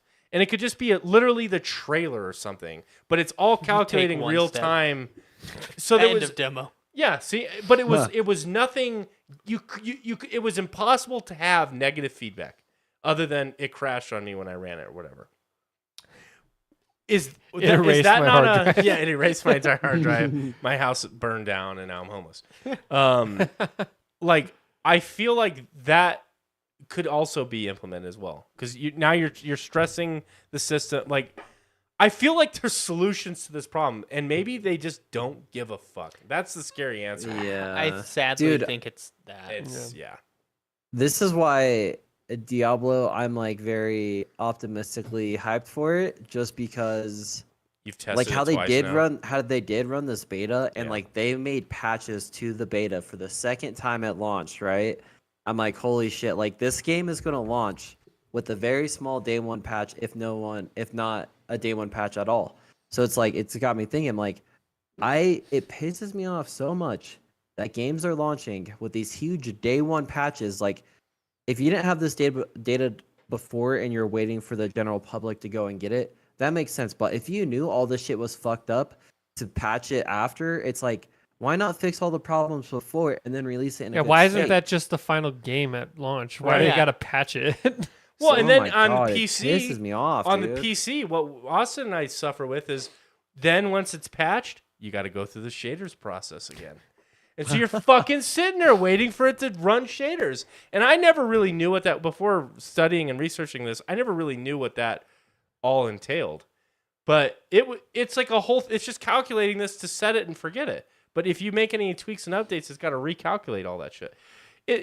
It's very frustrating because I feel like, for me, Austin, I am super positive on the Diablo team because after each beta and Blizzard. server slam, Blizzard. it is Blizzard, but Yeah. after each of the server slam, I'll go, actions to me speak louder than words. And Yeah. it's always about what have you done for me recently. I've never really played a Blizzard game, so I can't bring anything else into it. And they have some of the largest titles in the world. So Right. I put them when we did our top 3 developers of all time, I put them in there for a reason because they've had a massive culture impact. But the way that they're tackling this game, they took direct feedback from the first beta and the server slam, and they held a developer live stream where they got like the game lead and like developers on there to talk about, hey, people didn't like this. This is what we're doing to change it. And they how it redesigned should dungeons be. and stuff. And it was like, this is so cool that we have access like this in an insight and we have this feedback channel to provide, and it's actually getting acted on. Still need WASD movement in the game, for the love of God. Uh-huh. But, I don't know if they will. I You'll just have to just play get and used control to it. it. Too big of a Eventually. sacrifice for them to make. But I really love the way that they're approaching it, and that's You why don't understand. I'm If hopeful. we add that, it will erase your hard drive. That is malware, basically. It is. I Yeah. do agree, though. I think, all jokes about Blizzard aside, the way that they're approaching Diablo and kind of communication-wise, that's what I really like. And especially we had the ability to play it. It's different than like, CD Projekt Red that were just hyping the fuck out of it, right? They're And- delayed it a month because they want it to be ready. Nope, they needed a month because they wanted you to be able to download it. They probably didn't even have that working. And they weren't even Right. telling you why it was getting delayed, so people had to speculate. Yeah. It was delay after delay after delay. It got delayed like 4 times. And I remember before it even launched, we were like, what the fuck? Yeah. Like, it got delayed Like, again? they probably just want to polish more I took off stuff. time for this Yeah. shit. You I was- did. yeah. Are we Was talking it about Cyberpunk or are we Yeah, talking about? Cyberpunk. Yeah. That's their only failed game at launch. Wasn't their last delay? Didn't they delay it like 7 days? No, the Like last something delay, tiny? it was supposed to launch like the week of Thanksgiving, and then they delayed it To Yeah. December 3rd or 7th? Yeah. Yeah, so it was pretty quick. So it's like a week or something. It's like, Yeah, because we what commented was like, the bet? What did you get? what are we going to get? fix? Yeah. They in a should week. have delayed it to summer the following year, and then it would have been fine. But Maybe. The yeah, hype train was already it would have going. still had bugs, but like it would have not. I mean, Actually it was played. playable. I think that game had the chance to be probably one of the largest spectacles in gaming history If they pulled it off, if they yeah. pulled that off, because that game is one of the only games I've seen in history that had its all-time peak like a year or two after with no content update. It was just patches. Yeah. And 'cause Well, there was was a like show. what was it Well, earlier this Edge year? Runners came out, and that brought in a whole new audience. And by the time Edge Runners came out, the game was like fixed for the most part. But So, that's like, crazy to me that like that's how many people wanted to just dive headfirst into that shit. Anyway, it was the true fans like me that played it and beat it when it was still broken. I beat it too, Yeah, that's true. but we both had to wait. At least, like a week. I after didn't it came play. out. I didn't actually fully play until like after Christmas, because for that first month, I'm bad. I'm not exaggerating. Like people use the word unplayable very casually now. They're like, oh, it dipped to 45 frames, unplayable. It lagged one time. Yeah, this game was actually unplayable. Yeah. It would was crash. not. You would lose your progress. it was Yikes. heartbreakingly bad. Dude. I And- remember like I remember when I first booted it up, and you play the part where you're going to meet Jackie, like, and you walk into the town. I remember thinking like, "Oh my god, this is so bad." Like, I hope that this is not like I don't. Maybe this is just me because I hadn't looked in online yet of what was going on, and then it wasn't even like semi-playable until after Christmas, and then at least it wouldn't crash anymore. Yeah. Yeah, and then that was the main thing. It was just the crashing.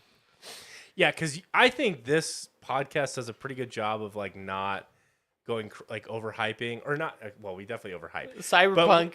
This was basically a Cyberpunk podcast for the Yeah. first It like definitely 4 was. months. But we do a good job of like calling out when it's a bad launch. Yeah. And like, cause we'll fight through some shit. You know what I mean? Like we'll frame drops and stuff. That doesn't really bother us to our core. But I remember this game after the first day or two, you guys were like, this is pretty fucking rough.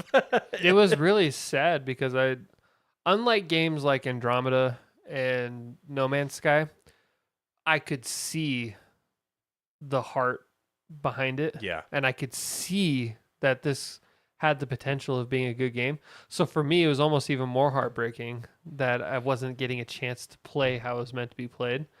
And then because of how much I loved the story and like the lore and all that, I pushed through it. But it would like Mass Effect Andromeda, like it wasn't nearly as buggy as Cyberpunk, but like the game itself wasn't even that fun. When you could look So, at the like- trailer of Mass Effect Andromeda, and you kind of understood. And Like they didn't you they knew, didn't hype it up. Like we built expectations because of what they said. because they're Mass Effect fans. And, Cyberpunk, they were just telling us all this stuff, and we're like, oh my god, it's going to be Grand Theft Auto in Cyberpunk. Well, because there was Yeah. so little information that we actually knew about it. I Mhm. remember we had whole episodes where we were speculating shit that just looking back, we're like, why the fuck did we think it was gonna be this god tier? Like we thought it was gonna be like Life Simulator, like in Cyberpunk, and like we were making up all this like. We thought that you could have a whole life path and join a gang, and like we were talking about this. You can go back and listen to our early episodes. It's so cringe, like how much like faith we were putting into this. Worth it. And that's Dude, I can say that because it's still in my top 10 favorite That's games of all crazy, yeah.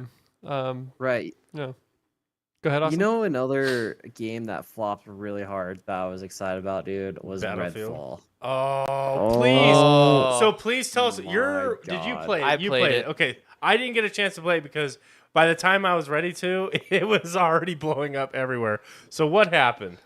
It's just a bad game. It's just bad. From everything that I saw online, it was kind of like, well, they wasted too much time and resources, and they kind of just had to get it out. They didn't want to keep on spending time on it.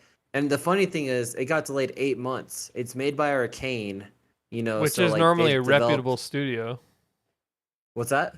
That's normally a reputable studio. Oh, like 100%. they With have really Dishonored, good. Yeah. Deathloop was like so fucking solid, dude. And I was like, all right, like a vampire, like kind of Left 4 Dead game, I'm fucking in. Let's go. And got delayed 8 months, so I'm like, okay, like maybe like that's a long time, so hopefully it'd be launched. All the promo material, all the trailers, all the shit that they showed looked so good. And then when it launched, there's like buggy AI. I think there's some game-breaking like glitches where some quests wouldn't like properly load or like get completed. Just atrocious, like unfinished, Well, just garbage, man. and even on that, like those game-breaking bugs or any bugs aside, the gameplay was just not fun. Yeah. It's not a. It's a. The best way I heard it described is as if you took like Dishonored or Deathloop, right? And you took the main character and you're like, okay, he has all these cool powers. Let's split him up between 4 people. So when you do that, it feels like you're an incomplete character and you can't do anything. They're all just half a character. Yeah, they're all a quarter of a quarter character. of a character. And so, like, of course, when you play together with other people, it'll probably be fun. But when you're playing by yourself, or even with just 2 people, if you don't, it's a shell of a game. You don't have all the yeah. Yeah. And Fuck, that man. also had a bad PC Port. launch as well, and Mhm. like problems with it. You know, the console version on the Xbox Series X, I was watching someone play it, and like it looked like it ran smoothly, but just everything else, all the mechanics, the world, like just dude, fucking sucks, dude. I understand this is just like an unfortunate reality that we have to deal with now. But For real, I dude. get turned off every time I log into a game and then I gotta log into their service. Like I get God, pissed like dude. Log into Battle.net. like Battle or Yup. you play or like Bethesda's Mhm. shit. Like I don't like why do I have to create a separate account to play your fucking game? Or like I hate it. I hate it so much. Same. And then I'll like with Redfall, on top of everything I was hearing, I forgot what my password was to like my Bethesda account. Oh no. So I was like, you know what? I give up. And I didn't even play it Well, cuz and it's stupid because it's like Redfall is one of them, I think, and there's another single player game that requires online to play. Yep. And it's like, all I know is Starfield better hit cuz if it doesn't, Bethesda's in a lot of trouble. Right. yeah. You know, That comes also out with early Redfall, next I don't year, know right? why This co-op games do this nowadays. Is the host only gets progress? No one else Come does. on, why you go is back in your- that? That's another thing too. I read at Redfall. Only the host, Oh, so you'd have to annoying. replay the same mission for the other That's people. so dumb to me. How would we not figure this out? Like maybe well, in games their have figured it out, and then just certain Maybe ones in are their like, But how heads. could you fair. think? How could you design a game and think that's even remotely acceptable? like, are they like, oh well, if we force them to replay the missions, they'll play our game longer. Yeah, like what? That's your goal? there's nothing fun about that. That That's seems so ridiculous. archaic. Like this isn't a game that came out in 2005. Like Arcane. archaic. So, what are you excited for then, Austin? This year, are you excited for Starfield? For what? Starfield. Honestly, no. Yeah, I Cautiously optimistic. I'm with you. yeah, I would agree On- with that.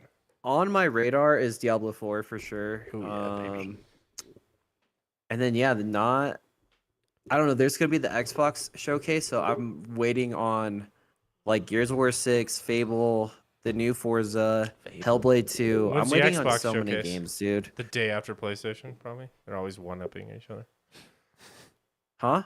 When's the Xbox showcase? Oh yeah. It's June 11th, and there's supposed to Okay. be a dedicated like Starfield portion as well, I think. Yeah. Nice. Fable could be interesting. I loved all the Fables. I know some people didn't like them. I liked But- Fable 2 the most. Fable 2 was the Yeah, best. Fable 3 was kind of a letdown for me. Fable 1 was Fable 1. Fable 1.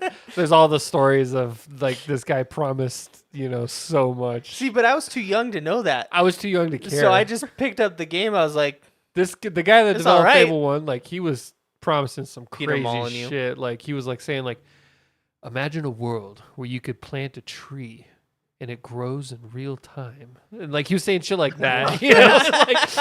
And he was like a shared open world is large as the United States. Like he was saying He like, must have been the crazy lead shit. developer for Star Citizen. And the game literally came out in like 2005. That was not happening. Oh I'm my sorry. God. Dude, the thing about Xbox is they have a lot of stuff in the pipeline, but they really got like deliver. They also have top-notch studios underneath their belt too, but they just can't. They haven't been delivering well, And When's then, the last time as far they as had PlayStation goes, When's the what's up? last time Xbox had an exclusive that actually hit? Halo Infinite didn't Stop. No. Oh, I thought you were gonna say it It did. was- I think it was Forza Horizon 5 because that Yeah. 20 Did to that 30 hit, million though? people were playing that. Oh shit! What? hit. It's a popular game. It's Did definitely. you just say 30 million people played that game? Yes. I was gonna say Microsoft Flight Simulator. For me was Honestly, there's actually a huge community behind that. Yeah. honestly, I'm not Yeah. into sim games, but that game looks amazing, man. It's pretty fun. Yeah. Oh, you played it? Yeah. But On It's what? super hardcore. on Xbox. It was free You on could Game play Pass. Flight Simulator on Xbox. PCs with like top line hardware could Yeah. barely run Yes. the game. Holy shit! I flew Maybe over Maybe my they're just house. not as Maybe it's advanced as consoles. Yeah, that's what it is. That's what it is. Trying to run it And on your then- Atari VCS. You know, it's Right. like- Planes run. 747s run on an Xbox in their control. The OG Xbox. They're landing a plane with an Xbox controller. Oh my god. but yeah, I mean, it seems like every time Sony has an exclusive, it's just a fucking banger. You Yeah. know? I'm saying. And then you look at Halo, and like recently they were like, "Oh yeah, by the way, we can't do what did they drop? Like they dropped 2 game modes they promised." It was an Overwatch type situation. Yeah, same thing where it's like, "Oh yeah, I Just know we kidding. promised this, but That's not gonna happen. we can't. I hate It's exclusives. too hard." Dude, I think it should be and illegal. the whole Halo team is falling apart right now too. They've been falling It's been apart ever apart. since Bungie left. Yeah, They've had, I mean, Yeah. what was the last one Bungie developed? Was it Reach? Reach. And that was the think best so. one. I love Reach. That one's so good. And then after that, Halo 4 was all right, but I that's think- when they started really going into like the whole Cortana Master Chief Yeah. romance thing, and it Mm. wasn't bad. It was just kind of like out of left field. it's like, whoa. It's like, all right. I feel like Xbox though, just as a development like mindset, their focus is not exclusives. Yeah, they're going for Game Pass. No. Getting as many And users. Yeah. Yeah, but They- they It's spent not a even shit ton of money to exclusives. get these exclusives. Well, that's what their whole Yeah. thing is. They're buying up these studios Yeah. to then publish this content. And I don't know. I think from a design perspective, like what games do they have even coming out that are exclusive to Xbox? I can't even think of one. Like that. These are Like I just said, I there's think they're new. Go Oh ahead. well, because of their mark. I mean, I think they're but they don't mind selling the game to almost- Sony. I almost consider a game that comes out on PC and Xbox to be an Xbox exclusive, just because of how involved Microsoft is in that community. That's true. So, like Starfield, that's an Xbox exclusive, even though it comes out on PC also. And that will not come out on Sony. Huh? No, that's not on Sony. No. Arc 2, Fable, State of Decay 3, Yep. Gears of War 6, Gears of War. Forza, The Outer Worlds Motorsport 2. 8. Oh yeah, I forgot they bought Obsidian. Damn it! I wanted to play that on my. Mhm. Now I gotta play that on my computer. Talking about Avowed. Avowed also, yeah, because But you they buy own Outer Worlds Obsidian too. now. You buy it on your computer. You play it on your Hellblade? PS controller. I do. Yeah, Hellblade 2. I hook my PS. I usually hook my PS4 controller into it. How's that work nowadays? You just plug it right in and game recognizes Literally it? just put it right oh in. god, I love it. You have it no right in. idea. Depending on the game, like Cyberpunk, it actually knows it's a PS4 controller too. So when I plug it in, Interesting. I'll be playing Cyberpunk on my PC. It'll actually show the PS4 controller on the button Wow. mapping. like it. Try Why to aren't do you that in using your PS5 2008? controller? What was it? Why aren't you using your PS5 controller? I don't know. I'm weird. I like to keep things separate. Like- Got you. but like Elden Ring doesn't know when you plug it in. Like when I plug in my PlayStation controller into Elden Ring, it thinks it's an Xbox controller. yeah. Which I know what the Weird. buttons are on Xbox because I have an Xbox also, so I don't really, think about that. But yeah, Elden Ring's port to PC is so bad. Oh god, I it put took- about 100 hours, I think. No, maybe not that much, but I put a decent amount of time into the Elden Ring PC. Yeah, I the first time I loaded up Elden Ring, all the tooltips were in Xbox controller, and to go back, what would you think on a mouse and keyboard to go back would be? Like if you just Well, I know anecdotally. it's B on Yeah, Xbox. yeah, it's on a controller. Yeah, B. Okay, so let's hit B. No, that's not it. Escape. It's Q. How intuitive is that? Really? Not at all. It took me an hour and a half It to create means- my character because I couldn't figure out how to fucking go back. Q stands for quit what you're currently doing. Yeah. I actually had to close out of the game and delete my character a couple times because I couldn't figure out how to go back. And I remember texting you guys going like, this fucking game is garbage. I can't figure out the controls. And we probably were just like, should have got it on console. Oh, yeah, you guys dived right in on that. And then I finally found the setting where you could switch it. Because I figured out E was next. E. E. A. And I was like, oh, okay, all the arrow keys, none of that shit worked. I found E was to go next in order. Oh and I'm my like, God. great. And then I found the setting and I was able to change it. Yeah, and then that I'm like, stands for Q. enter new Area. area.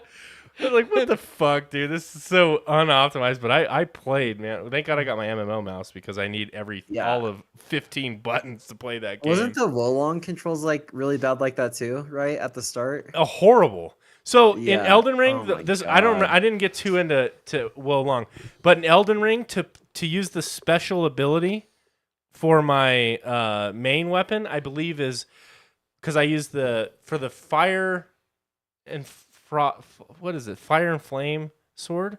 Yeah. Yeah, I think that's what it's called. sword of fire and flame. Yeah, something Sword. like that. Wait, no, fire and flame. No, it's It's frost. sword of. Fire. And The ice. one you find in the manor, in the magic manor. It's not fire and flame. That's just the same word twice. Night and flame. Night and flame. Night and flame is what it is. You have to listen to this. You ready for this? Control, shift, left click, double tap, right click. That sounds horrible. Yeah, dude. I think that's what it default maps to use the flame Like the weapon the ability. flame ability. You know what it is on console? It's our L2. Nice. It took me fucking It's simple. forever to figure that out, dude. And then because the Sword of Night and Flame has 2 active abilities, you have to get the timing exactly right if you want to use the magic pulse. You have to like single tap it, but you can't tap it right away. It has to be one tap. Using your special dude. ability is like the equivalent of like a character trying to go Super Saiyan in Dragon Ball. Right. Yeah. Just so much build up. It's like that meme of the guy the clicking and sweating. It's exactly what it felt like. And then me and Kyle like It felt so clunky, but by the end of the playthrough, I felt like God playing that game. I felt like I had complete control of my character. But anyway, that's I digress. I digress big time. Diablo 4, I think, is going to capture my attention for at least a month. So, like 100%, hardcore. That's my goal. I took I some will time only off work. be able to stay involved as long as you guys are involved. The moment you drop off, I'm out. Well, we're going to be doing it. We're going to be doing it big. Are we gonna be doing each other? yes. Did you have to ask Only that? Not way me. I'm playing. Not you. This is the foursome. Wow.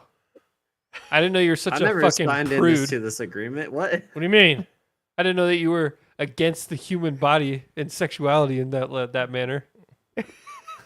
All right, guys. The it's been truth- real on the stream truth here, comes guys. out Time at to 2.5 end it off hours. stream. Austin, what's your socials? Yeah, find me everywhere at Something Cool Gaming. And yeah, thanks. We try to get together as much as we can, and it's always a good time talking to you guys and playing some games. So hopeful yeah. for the future, man. Have to give our review and honest thoughts of Diablo when it comes out too. I can't wait. Oh, 100%. Yep. Well, And you guys go ahead and plug all your socials. yeah, Dylan, as where well. can people find us? They can find us on Instagram, Twitter, pretty much any major podcast listening platform under KD Ratio Podcast, where we upload episodes. Also on YouTube as well, KD Ratio Podcast. That's right, baby. Awesome, guys. Well, thanks for tuning in, and remember, when you have a good KD, you get the dub. Bye, guys. Later. Later. Changed it.